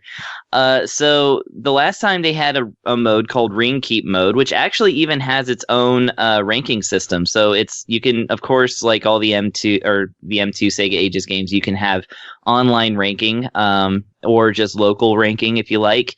And they just keep a separate ranking type for Ring Keep and for the original mode, which is really cool. Ring Keep mode makes it where you don't lose every single ring when you get hit in the game, which of course has always been a thing of Sonic. It's always like gather up 50 rings to hit the checkpoint and get to the bonus level. And if you get the Chaos Emerald, then just try to keep one ring in stock. You know, every time you get hit, try to get one more, a few rings just to hold on and then keep living. This one, it just like knocks out about 10 or 20 rings or something like that. It seems to vary. So a lot more forgiving. Yes, a lot more forgiving, which is very nice. And considering that the emulation is pretty much perfect, that's means you're going to get hit a lot. So the most noteworthy addition of this collection, and this is the first time I've ever seen this in a port of Sonic 2, it actually contains the full Sonic 2 and Knuckles from back in the day. So of course they had. Yes. So they had the Sonic and Knuckles attachment for the Genesis that, basically came with Sonic 3. And it was the way that you could play as Knuckles the Echidna in Sonic 3. But a lot of, it also retroactively put him into Sonic 2. So you could play through the entirety of Sonic 2, a game made 2 years before the inclusion of Knuckles. And it actually put him in that game too. And I feel like a lot of people never really played Sonic 2 with Knuckles. It's actually really good. It's amazing how much his wall climbing and floaty ability actually sees some stuff in a game that was never designed for him. So it's a really good experience. And it also, again, has the Ring Keep mode and the original mode. So yeah, that's awesome. Yeah, it's basically a whole different game, Then it includes the challenge mode, which is actually they included it on the first Sonic as well. And this is actually something that they introduced way back when Sonic had, I guess, an arcade port. They would do 100 ring challenge where you had to get 100 rings in a certain amount of time rather than basically you're racing against the clock and you have to get 100 rings and then get to the goal. So it's basically a speed run challenge, and it's pretty cool. And of course you can play that one as Knuckles as well. Beyond that, they actually have another inclusion that I found personally really interesting. So I don't know if anybody here has played Sonic Mania, that really, really good new Sonic game on the Switch and PS4 and all those. Yeah. So it has a thing in it called Drop Dash, which is where when you jump in the air and then you hold down the jump button again, when you land, you're instantly going to launch into a spin attack, which is great for if you don't want to just sit there and duck and if you're defeating an enemy and you want to and you're jumping into them and you want to be dashing as soon as you hit the ground. It's just a really cool system. Well, they actually have it in this game. They decided to include it in obviously the Sonic version of Sonic and Knuckles, because when you push the, jump button with Knuckles, he does his float. But it's in there, and I think that's actually really cool that a modern Sonic utility from the newest game is actually retrofitted into Sonic 2. That's really cool. Yeah, and it is toggleable. You have to reset the game to turn it on or off. You can't just toggle it anytime. Yeah. But it's there, and that's really cool. And, beyond that, it has a stage select mode, so you can actually go in and, if you want to start yourself off in the, Death Egg Zone or whatever, Metropolis Zone, then you surely can. And beyond that, just the normal stuff. They've got a ring chain display, which, of course, that's just how many rings you get consecutively, and that has its own ranking in the online stuff. You could turn that on or off. And then, beyond that, it is Sonic 2. Electric Boogaloo. Sounds like a winner to me. The other SEGA Ages game is Puyo Puyo 2, developed again by M2, published by SEGA. Also released February 20th on the Switch for $7.99. Stack and change your Puyo combos to negate garbage Puyo sent by your opponent. Swap between single Puyo Puyo, double Puyo Puyo, and endless Puyo Puyo game modes for more Puyo fun. How many more times can they get me to say Puyo? Puyo? Chris, tell us about Puyo Puyo 2. Puyo. We all live in a Puyo submarine. El Puyo. Oh my god, no. Okay, so Puyo 2, actually in Japan called Puyo Puyo 2, because 2 means extreme, and it also is the pronunciation for 2.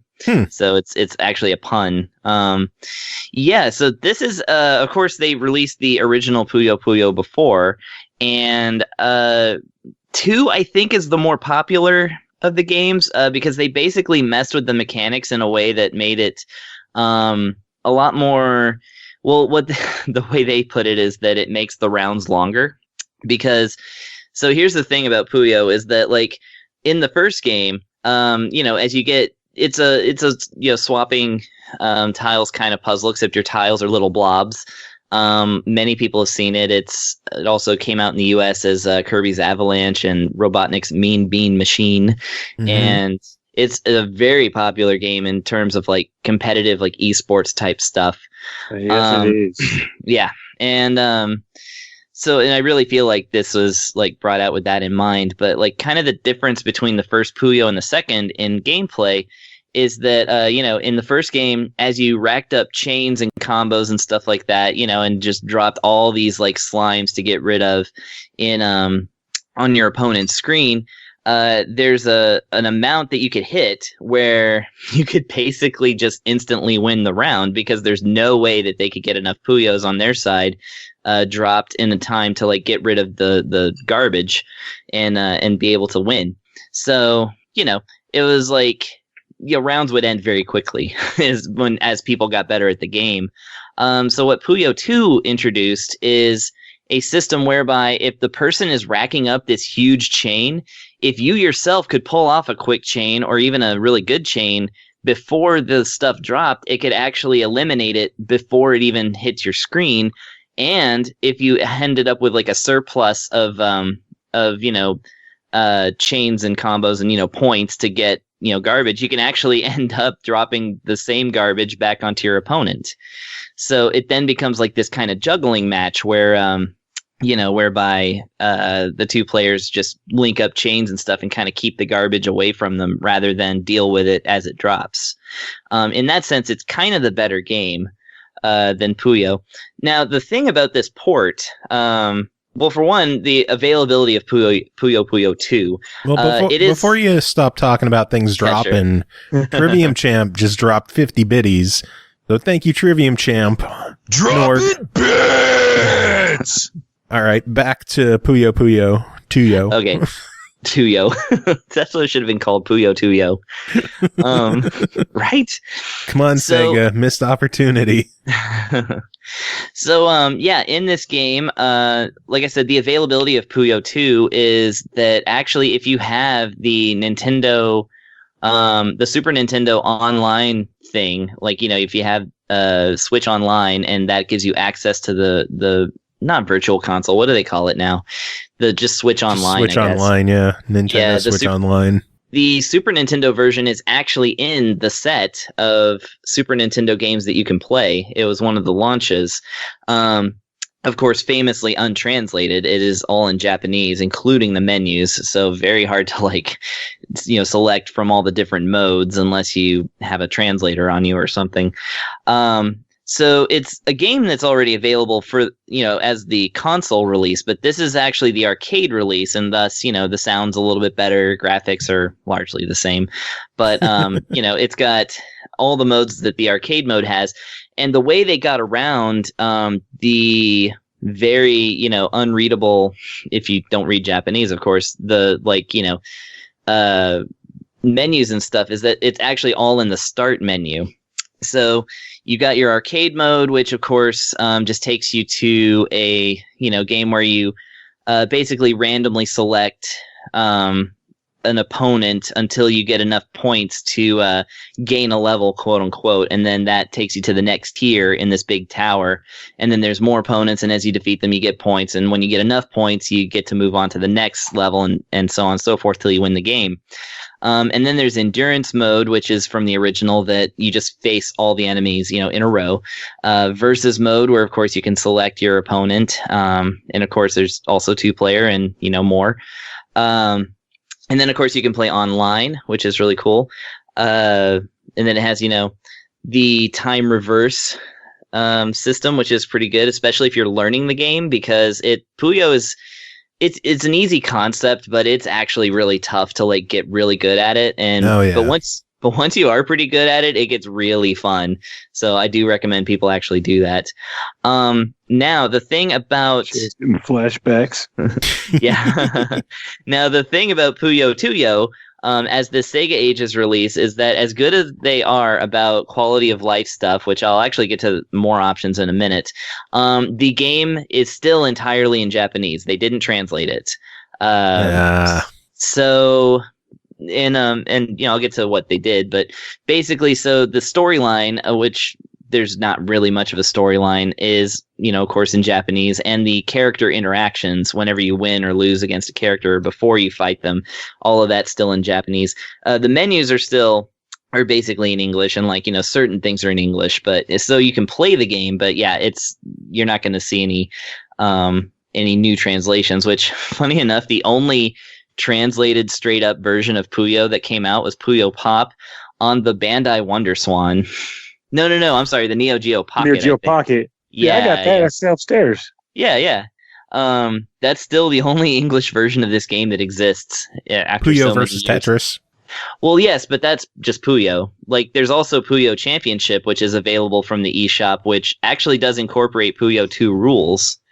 And I have that too, and it's actually a really good game as well. And in fact, if you're looking for something more, in the competitive vein that has more options, than Puyo Puyo Champions might be your better bet. I was actually curious about that. Is it actually worth owning if you already have Puyo Puyo Tetris? Yeah, because Puyo Puyo Tetris is kind of a different animal entirely. But Puyo Puyo Championships is good, except that it doesn't have a single player campaign. It's just got various versions of versus modes, because it was designed with eShop, or not eShop, what am I saying? Esports in mind. Yeah, I mean, the thing about this one that I think makes it pretty cool is that, just the options that you can toggle offset on and off, which is the thing I was talking about, where you juggle the garbage blocks to each other. They've got a thing called alt rules, which I couldn't find an explanation for. So you can also change the actual presentation of the Puyo blobs.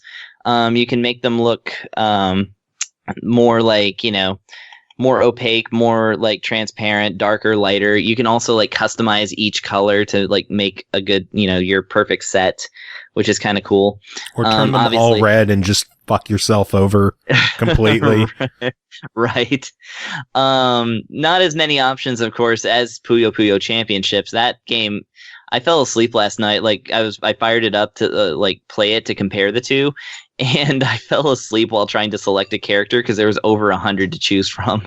Jeez. So I was just looking at each one, and then I just conked out. So yeah. The main selling point of this game is the fact that it does have online match. It is an arcade port. So if you are into competitive Puyo, this is a good way to get into it. It is more accessible than the Super Nintendo port because all of the menus are included in the start menu. And it just has a couple of little cool things, of course, a really good tutorial. for people who are new to the game. And it also has a separate section that actually gives you the list of characters, like every character in the game, and it gives you like actual flavor text descriptions of them. So that's actually kind of neat too. Nice. And of course, it has time reverse as well, which again, for people who are learning the game, is really valuable because you're going to end up messing up something. And it kind of like lets you teach yourself how to build up really good combos, which is key to winning the game. Yeah. So, at the $8, I would say it's a quality Sega Ages release, but without being translated, there's not a whole lot that sets it apart from all the other Puyos that are out there. It's in the stack. And if you are a fan of Puyo Puyo 2, which I am, I would recommend getting it. But otherwise, there's plenty more Puyo to have. All right. So $8 on Sonic, $8 on Puyo. Your overall verdict on each of them, you said, Sonic 2, absolutely. This is the most complete and options-filled version of Sonic 2 I have ever come across, and I've come across a lot of them. So this is like, as far as like, yeah, being on Switch, as long as you can find a freaking Genesis controller that actually works. Because I find it much better to play with the original controller than even the Pro controller.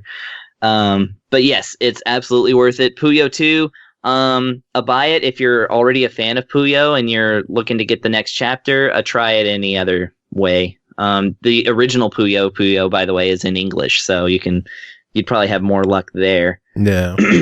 So, all right. Next game to talk about is called Rune Factory 4 Special, developed by Neverland, published by Xseed and Marvelous Games, released February 25th on the Switch for $39.99.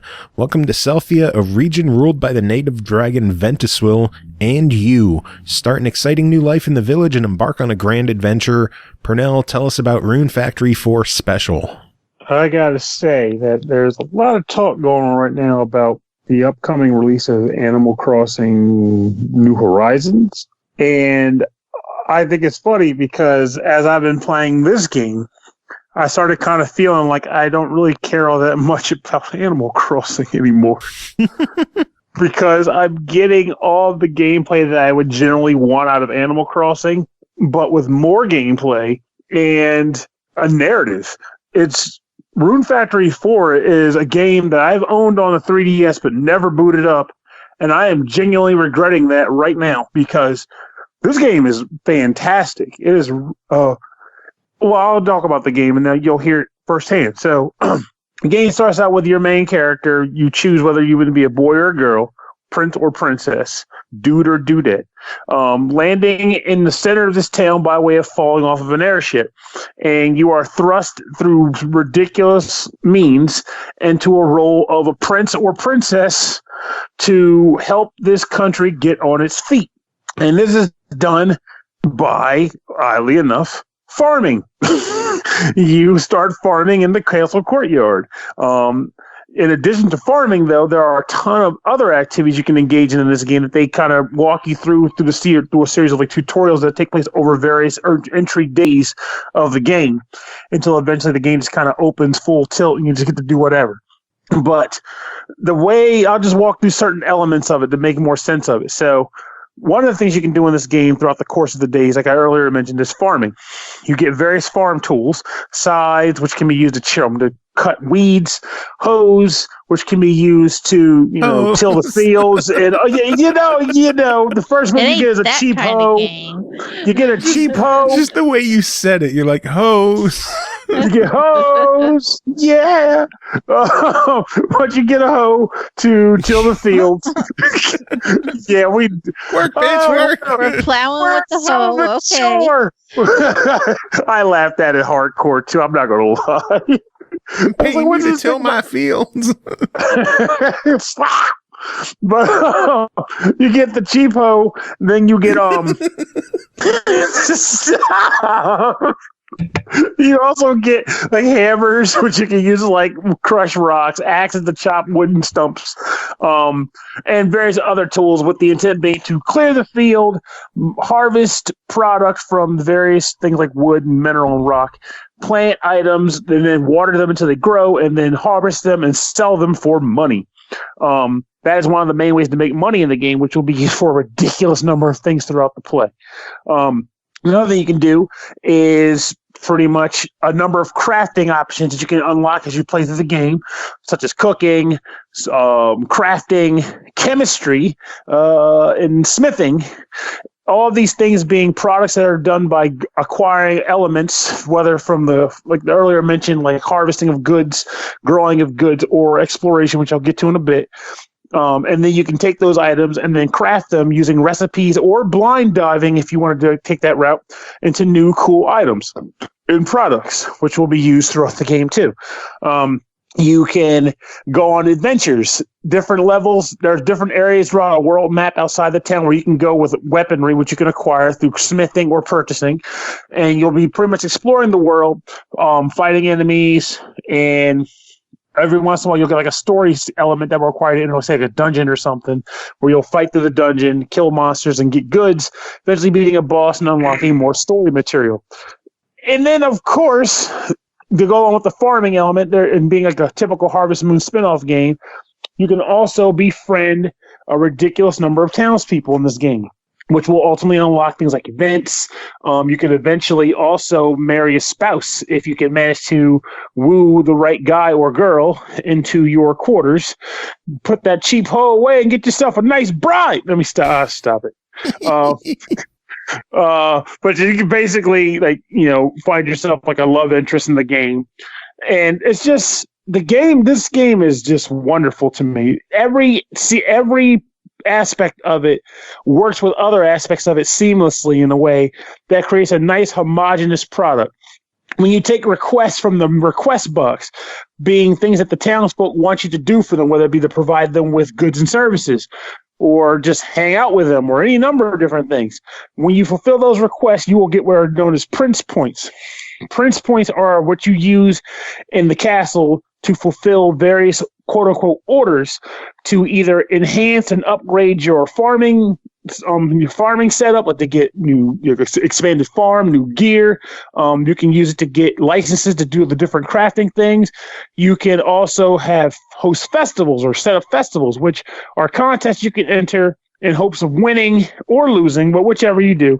With a side product being that you increase tourism to the town, which generates more requests, more everything, to the point where it's also kind of like one of the main plot points of the game is getting the tourism up. So you'll be doing that as like the main story progressor through the game, is fulfilling all the requests to get the press points up, to get basically just to hopefully figure out the secret behind what the heck is up with your memory, how to save the town, how to save everything. But though it sounds like it's a little bit high stakey because there's the word save involved, it really isn't very high stakes. So it's a very relaxing game.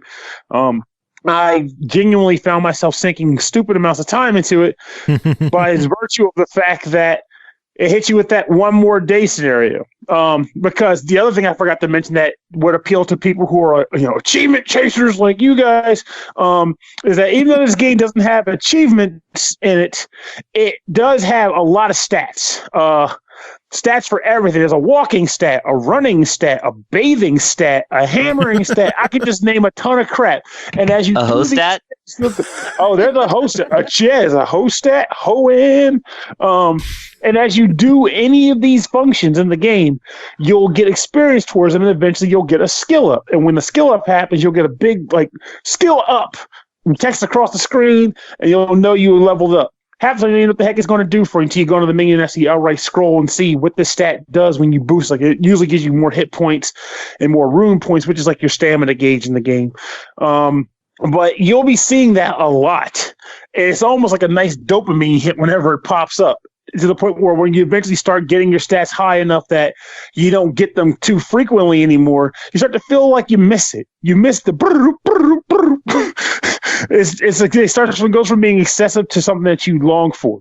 It's crazy. So it pops up and you're like, pimpin', level 7, yeah, ho. That's right. Now I can tell 4x4 hoe fields. But it's this game. I digress though. This game is on point. Like, it amazes me that this game is coming out. Like, if you like Animal Crossing and you're waiting a whole month for that game right now, and you haven't played Rune Factory 4 on the 3DS, you genuinely owe it to yourself to buy this game. And even if you I want to say even if you didn't, if you did play on 3DS, they have this like newlywed mode that they added. But I mean, I feel like that's not a huge draw unless you really love Room Factory, because that's basically like some extra like story elements that they add for each of the different couplings you can get in the game, but you can only unlock them once you get those couplings in the game. So you'll basically have to buy the game, play through the game again to get the coupling, and then unlock it in newlywed mode to see what that vignette extra story sequence is. So it adds a lot of time to see these little extra bits. So if you're a big fan of Room Factory and you're like, one more go, well then yeah, definitely grab it for this, because you'll want to see the extra tidbits when you finish your run-throughs, whereas on the 3DS you won't have access to that when you beat the game with a character companionship. But oh my god, this game is so good. Like I don't, like I said, I might get, if I get Animal Crossing now, it'll probably be more so because my friends are playing it and I just want to interact with them. But I feel like one more thing this has over Animal Crossing: price point. That's right. It's cheaper than Animal Crossing. Yeah. It's $40 for a whopping load of content. And again, though it was originally released on the 3DS, on this one you get it looks nicer on the Switch. Unfortunately, you lose the dual screen access that you had on there. But I honestly did not miss it. The only thing that was kind of lame, there was one point where a character says, "Hey, you can buy stuff from me. Just look at the flower icon on the lower screen." And I'm like, where is that screen? Please show me. But for the most part, I didn't miss it at all. I mean, a lot of games like that on the 3DS anyway, it was like a nice added aspect of like more screen real estate, but really it was just screen real estate. They didn't use it for gameplay aspects. So I didn't really feel like I missed it on this either. You're getting a much nicer game. It holds up. It looks very nice. And I don't feel as though this is a port at all. It looks beautiful. I am fine with it. It is worth my time. Was worth my time. Still worth my time. There's a lot more to freaking do in it. And it will be worth your time too. So $40, your official verdict. Oh God, buy this game, man. It's just do it. I thought I was done with farming games. I was full of shit. Oh, they're going to pull me back in, aren't they? They should. It's worth it. Get out there and till the fields with your hose. Come on, bitches. we got work to do. That's right. Kill them thieves.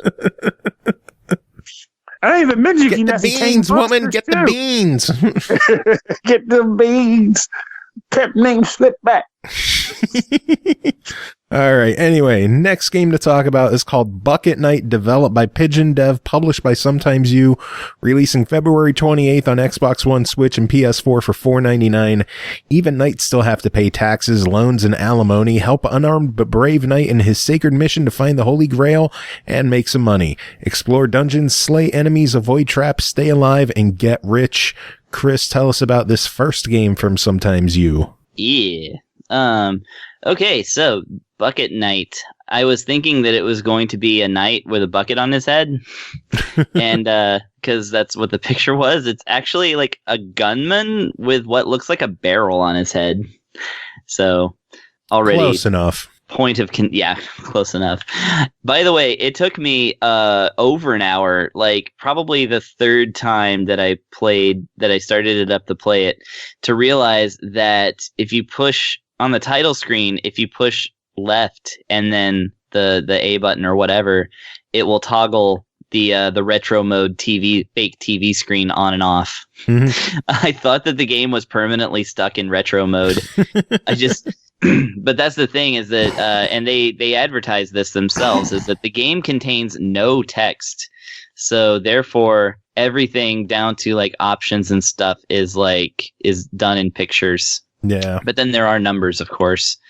So yeah, this is a stage-based challenge platformer with shooting elements. Like I said, you are a guy. I guess he is a bucket knight. And it's 8-bit style, sort of. It's hard to tell what this really looks like besides, just a retro styled video game.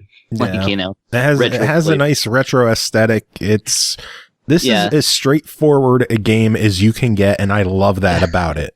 Yeah, it's really cool. So basically you go through these stages, and there's enemies of different ilks. Like some of them also have guns. Some of them run at you with dynamite, and then they die if they hit a wall. Some of them are just crates and barrels, and either way, you are to shoot all of them, and then reach. Basically, usually you have to reach a key, and then the end of the stage. The key usually opens up a door on the other side of the stage where you can get through, and then hit up the portal. The portal, of course, takes you to the next stage, and they just show up in a sequence. Now the thing about it is that's the one goal. That's the main goal, of course, is to get through all the stages. But peppered throughout the stages, of course, are money in the form of floating coins and things like that, etc.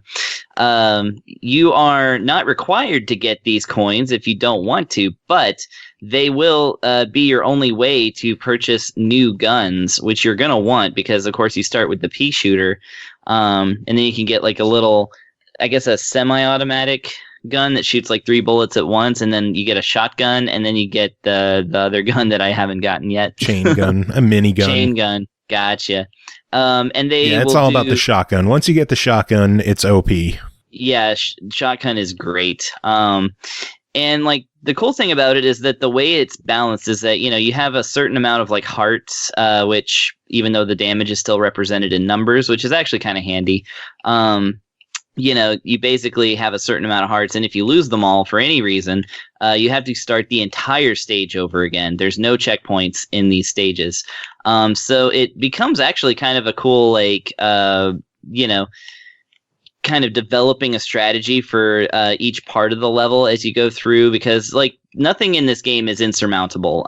You can just fly through like certain stages, and then some may take you a few times, but nothing felt like it was not fun levels of difficulty. So I like that about it. And again, once you have the shotgun, which shoots, at a upwards and lower diagonal trajectory as well as straightforward, and does, about as much damage as the pea shooter, then and you can also triple that up if you can hit all the enemy with all 3 of those at a close range. That's a really good way to go. The action is nice and smooth, which I really always enjoy about these, even though it's not strictly retro, because retro games are a lot jankier. But you also, of course, get the double jump and things like that. The other thing that is that some of the stages are kind of an auto scroller in that you have to be able to get through them because there's a buzzsaw coming after you. Oh yeah, the escape stages. Yeah, the escape stages. I actually had an issue in 1 or 2 of them, and then again in another stage I found it's probably only a handful of times through the whole game. There were some jumps that were like pixel perfect jumps where you had to like jump at precisely the very top of your jump to have enough height to reach a platform. Yeah. And it made it annoying because 1 or 2 of those were in auto scrolling levels, and I died so many times despite jumping at the top of my jump, but just not making that. Just not connecting. Yeah. Yeah. It was irritating, but not enough to make me not like the game. Yeah, you played through like all of it pretty much, yeah, right? I completed the game. This is a fairly easy 1,000 gamer score on Xbox. It's basically you get an achievement per stage, plus you get achievements for buying each of the weapons, and there you go. Yeah, you got me really interested in this game because the way you describe it, it reminds me of Kid Chameleon from back in the day with the chainsaw, with the buzzsaw wall chasing after you. I never got to play that one actually. So, I was gonna say like about the gun shooty like mechanic thing. That's kind of what I dig about this game is that the guns are very expensive to obtain, right? Like they cost like thousands, while you're getting like 5, 10, and I think 20 increments of money. So it actually does behoove you to get as much money as possible in each of the stages because you cannot revisit stages, so you can't just grind up money. So, like, if you go too long without... You can? Yeah. How do you do it? Just go back. Oh, okay. Let me see. He was in gotta go fast mode. It didn't occur to him. I retract my my praise then for that. Oh, yeah, and then you can do the... you can do the intro again, which is funny. Yeah, because I went back to a couple of them because I didn't kill all the enemies, and then after a while I realized There's no reason to kill all the enemies and collect all the coins in every level. Just fucking get through it. Right. And that's basically, it was a quick and easy 1,000. And for $5, I gotta say, I think it's an easy buy it. Chris, what do you think? Yeah, I agree. I think it's actually a really solid little game, and it's the I think best you can do for $5. Like, I would question it if it was any more, and would laugh if it was any less, because I'd say they need to charge more. So I think it's actually at the perfect price, and it is quality. If you're selective about your cheaper games, and if you have a Switch, you have every reason to be. This is one you can buy with confidence, I think, because it's quite solid. Great game, cheap, easy 1,000, easy platinum. Sounds like a winner. No platinums on Switch, but yes. Yeah. What are you gonna do? You're right. Yeah. Exactly. Just get a whiteboard and write it myself. Yeah, just like mark it down and keep tabs of it. You know what to do. Show it to my friends. Be like, look what I did. Whatever, Chris. Whatever. Anyway, do that. No. Next game is Vasilis, developed by Marginal Act, published by Sometimes You, released February 26th on Xbox One, Switch, PS4, and Vita for $4.99. Vasilis is a hand-drawn adventure game. Vasilis, the main character, has lost her husband Peter in the rebellious city center. The city is plunged into chaos by constant riots, and almost every day something is burned or someone is killed. Chris, tell us about the world of Vasilis. Well, okay, so Vasilis. This one I knew was either going to be like some brilliant work of art or just like a depressing slog through like nothing. Turns out it's kind of between the two. So, this is purely a walking about, point and click kind of game. But instead of, pointing and clicking, you're just walking over something and picking it up or talking to someone. That's all there is to the game. You just gather items and use them where you need to, and go from place to place. Very straightforward, just like Bucket Night. It's very straightforward. Yeah, none of the puzzles I saw were in any way confusing.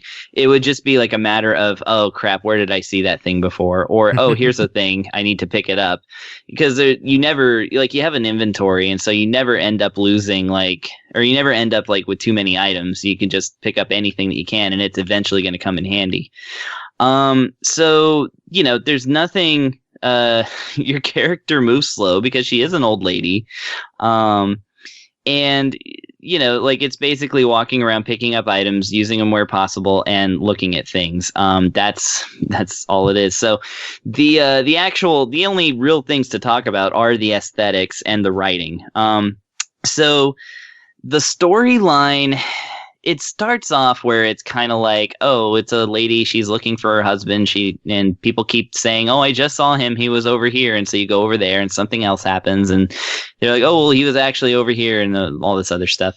And eventually, you just kind of, I guess after a while, go to bed and then start the next chapter, which each day is a chapter, for a total of, I want to say it was 5 or 6. And every time you wake back up, the city has changed a lot. And there's new characters in different places. Places that you went before are now blocked off by something.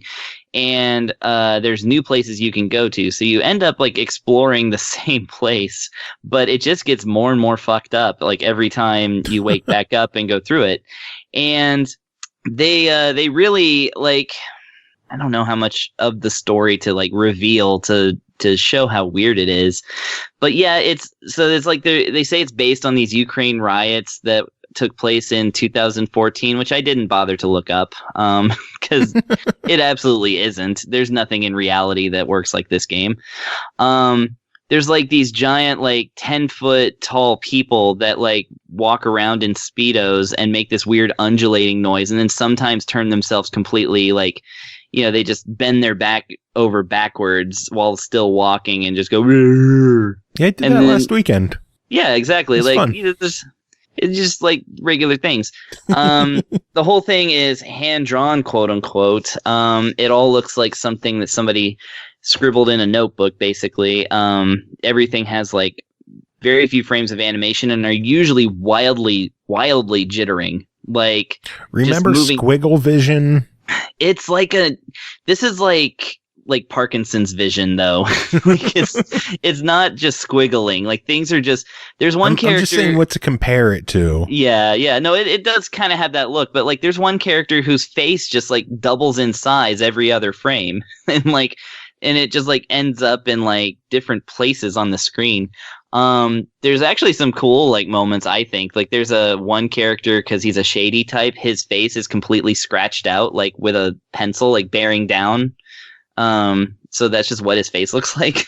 And there's another scene where the old lady gets caught by the cops and is interrogated, and as the interrogation intensifies, the like screen just gets covered in dialogue boxes all saying the same thing. So it like gives you a nice little sense of panic. And there's things like that. And then like I said, there's the weird stuff. So like you kind of find out that for some reason in this town, people who were dead are coming back to life because they're growing towers in different parts of the town.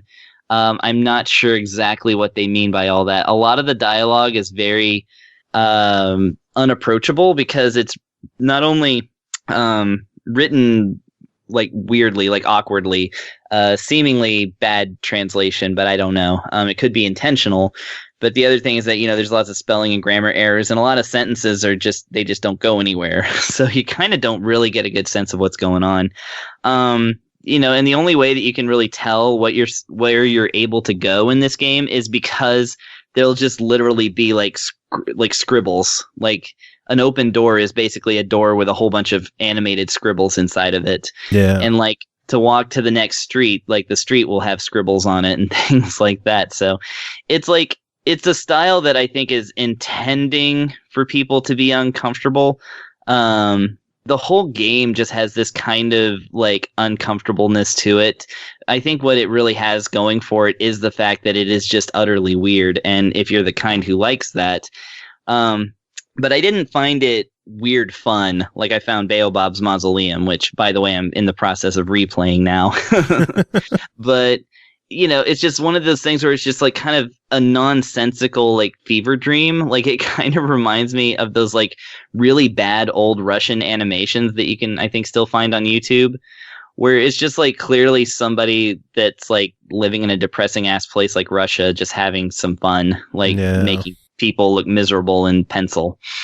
So yeah, there was, basically what kept me going in this game was really just the drive to find out where it's going next and how much weirder it gets. And I was pretty satisfied with how much the game breaks down towards the end. And then I got to the end and realized that this is not a complete game. There's got to be more to it because the ending is kind of a non-ending. So therefore, I wonder if a sequel's planned or something. Yeah, I don't know. Elsewhere on the internet, I saw that it was like it's part of a planned trilogy, but I don't know much about it. So, because it's so new, it's hard to say. And that was just based off the Steam release from before, a couple of years before, I think. So, yeah. Well, and the other thing is that there's almost no soundtrack at all. It's all ambient noise. There's a couple of little things that sound like somebody's just tuning a guitar. It doesn't actually sound like a song. It's just like a note that goes up and down. So that's kind of the other thing is like, don't go in expecting much in the way of a soundtrack. You're going to be playing this while doing other things, listening to other things, I'm sure. Either that or it's just uncomfortable for the ambiance.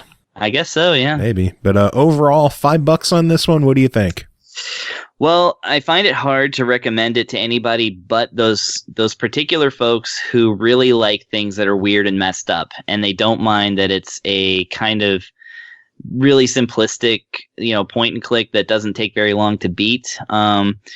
If you're into that, then $5, sure, go and have yourself a bad time, but that the kind of bad time you're looking for.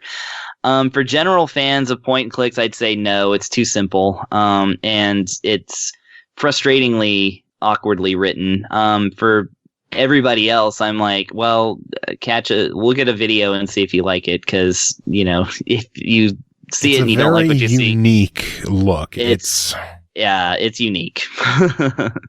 It's unique, and clearly it was all done by choice. I mean, there's no possible way this person set about to make a game that looks like this on accident. So, but yeah, if you're a fan of weirdness and bleakness, then yes, this is the game for you for $5. Awesome. Sounds good. Well, we got one final game to talk about tonight that is called One Finger Death Punch 2, developed and published by Silver Dollar Games. It released February 26th on Xbox One and Switch for $8.99. The world's fastest brawler is back. Experience cinematic kung fu in the most epic stickman fighter ever made. Staying true to the original, you can play with only 2 buttons. Every press matters. Do not button mash. Pernell, tell us about One Finger Death Punch 2. Well, there's a little bit of a secret I have to reveal here, which is that I've been playing the game the entire episode. So there's that. This is the prime example of one of those games where I had no intention of enjoying it. I thought it would be one of those like rinky-dink little games where you just kind of putz around with it for a few minutes, then you're just kind of done with it. It's like, not fun. I was wrong. This game is simple as hell, and yet it's how it uses that simplicity to its advantage that makes it oh so great. You are a stick figure man. You're standing in the middle of the screen. Enemies come from the left and the right, and your goal is when an enemy comes within range on either the left side or the right side of the screen, you have to press either X or B, representing left and right respectively. That, in turn, sends your stick figure man to the opposing enemy who's rushing him, and then knocks him the hell out. Of course, if that was all the game was, it would be even simpler than it actually is, and that would be kind of bland and boring. But the way they make this work into a more robust game is that there are a variety of different scenarios when you're playing it. So, for example, you might come across a guy that'll be running on the screen where when you attack him, he'll actually, like, instead of just knocking him out, he'll actually go to the other side. So it ends up becoming a matter of like hitting the left side. Okay, now he dodged and went to the right. Hit the right button. He dodges that and goes back. Now to the left one again. So you'll be like doing like these weird combinations where you have to like kind of follow along with like hit the combination of ones you have to hit to knock the guy out. Some enemies are considered boss enemies, and when they show up, they'll have a combination of different effects you have to perform in sequence. You have to hit a combination of buttons, then go down this sequence where the X and B buttons are falling from the top of the screen. You have to hit them before they hit the bottom, and when they're done, he gets knocked out. It's just a lot of different ways to hit X and B to knock dudes out. You don't even use the cross pad while you play. But my God, is it freaking entertaining. The music is spectacular while this is all going on. Every once in a while, a weapon will fall down or enemy will drop it, and you'll rush. You can push the button, just like the attack buttons, to run over and pick one of them up. And then you start attacking with those weapons. Some of them are just visual flair related. Other times, the weapons may actually like have like special properties, like kill enemies with one hit, even if they take multiple hits to go down. There are scenarios where enemies are firing bullets and weapons from off the side of the screen, and you have to press the button when the attack comes into range to dodge the weapon or deflect the weapon or catch the weapon, which you can then use to throw at another guy. Sometimes if you dodge the weapon, you'll go under it, it'll go past you and kill the guy that's coming at you from the other direction. And it is all just visually spectacular. And sometimes you'll trigger special attacks too, which will have, they kind of work kind of like how a summon would work in certain games where, you know, you'll be doing your normal combo, and then all of a sudden you'll start breakdancing. A breakdancing woman will fall down from the top of the screen, and it'll be called an auto attack, and you'll start just breakdancing for a couple of seconds, killing guys automatically. This game is stupidly fun. And then they offer multiple ways to do the exact same freaking thing across multiple modes. There's a mode where you're fighting guys from the left and the right side of the screen like you always do, and then a giant cat just pops up on the screen to obstruct your view, and you have to just fight around the cat. This game is stupidly Dude, I fun. live with that mode. Exactly. You live with it. I don't have a cat, so I was able to kind of get a sample of what it's like to have a cat with this game. And again, I don't think any of your cats are as big as this cat is, because it took up an entire 55-inch screen. It was ridiculous. But and then you unlock skills by getting skill points on the main mode, which is like a level mode where you go across world maps, and there's like hubs on the world map where you can enter them and perform complete stages, and of course go for perfect 5-star ratings. Not 3 stars, 5 stars. I haven't had to say it in a long time, actually. I haven't done a 3-star game in ages. But yeah, you can get like 5-star ratings on the different levels, and some of the levels will let you unlock skill points, which can be used to unlock various skills. Now, being that this is a simple-ass game, these skills aren't complicated. It's simple things like it allows you to trigger different special attacks like the breakdancing girl. Or you might catch it. It might allow you to use get more bullets in the gun that you might catch on the stage or something like that. So like weapons will have more bullets in them. You might get a move where every once in a while you'll kill a boss automatically when he runs out at you. And other things. So just a bunch of different random things to kind of augment the game to make it a little easier to progress, because it does get pretty hard. Oh, it gets really hard. Oh yeah, like you got enemies coming at you like ridiculously fast. They start combining all the stuff I mentioned earlier in massive waves. So you'll have guys rushing at you while you have bullets coming from the left, shuriken coming from the right, and you're like trying to figure out, am I deflecting or am I dodging these things? Because of course, the other thing that I didn't mention that's very important is that you don't want to miss. And by miss, I mean you don't want to press X or B when there isn't something in range for you to press it in reaction to. Because if you do that, your character will stumble, you will be stunned for a second, and it leaves you wide open to taking a hit. And in those sequences like what I mentioned earlier, if you screw it up, they're going to beat the tar out of you, and it sucks. So you will kind of find yourself in this weird scenario where you just kind of get into a zone, like, and then it made me realize something. This is a rhythm game without the rhythm. As far as pretty much. There's no song playing that you're tapping to the beat to, but you get into a rhythm of this thing, and next thing you know, you're not even really all that concerned about the enemies. You're just looking at their little indicators at the bottom of the screen, or literally reacting to just how the light works. Like, I don't know how else to describe this, but to say, I get to a point when I zone out, and I'm not focusing on the enemies running in me anymore. I just look for I just kind of look down, and I catch light glimpses from the screen, like a flicker. And when the flicker happens, I just know press the button, press the button, press the button. I'm not even really looking at the actual visual flare anymore. It's crazy. And that's not even a bad thing. That just goes to show you just how the game ends up working. If you're watching someone play this game, at least early on, before you get tired of seeing the same stuff, it looks amazing because the animation of the stick figure man rushing back and forth, knocking dudes down, and destroying buildings and scenery. They took a really simple concept and made it spectacular. This is a game that shouldn't even exist to me. This shouldn't be this enjoyable to. But like I said, this episode we've been recording for over an hour, and I have been playing it the entire time. Did you ever play the original, Cole? Did you ever play the original on Xbox 360 indie games? No, I didn't. I missed out on it. Same here, unfortunately. This is my first time playing it. And for the reason that you'd expect, I didn't think this would be a game I'd want to play. Because I'm like, there's one button press, and whatever, I don't care. So I just ignored it. I'll be honest, I really enjoyed the original game, but Silver Dollar Games in the 360 Xbox Live Indie Arcade days, they seemed to just shovel everything out and throw anything at the wall to see what stuck. And they just struck gold with this one. The original game was an absolute blast. It's awesome to see them refine it and rework it and give it real visual flair and just how over the top they made all the animations. Mm-hmm. It's really cool to see the progress that Silver Dollar Games made from those 360 indie game days to what this is now. So this was originally a 360 game, not this one, but the prequel. Yeah.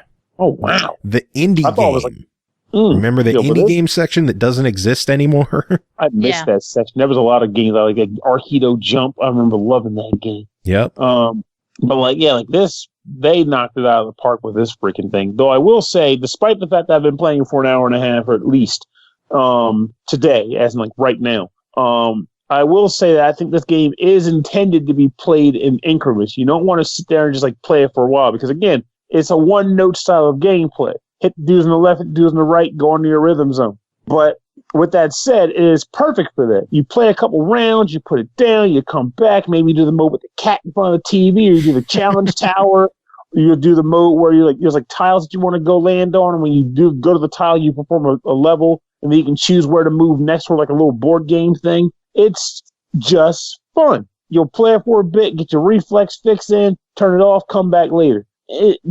But it's a spectacular product. I think it is a game that you wouldn't expect to be worth your money, but it is absolutely worth the cost of admission, and you will get tons of joy out of it. And even if you feel as though, $9 is too much right now, if it goes on sale, get it then. Point is, it's worth money. It's worth your time, and it's worth your enjoyment, because you will enjoy it. So then for $9, your verdict is?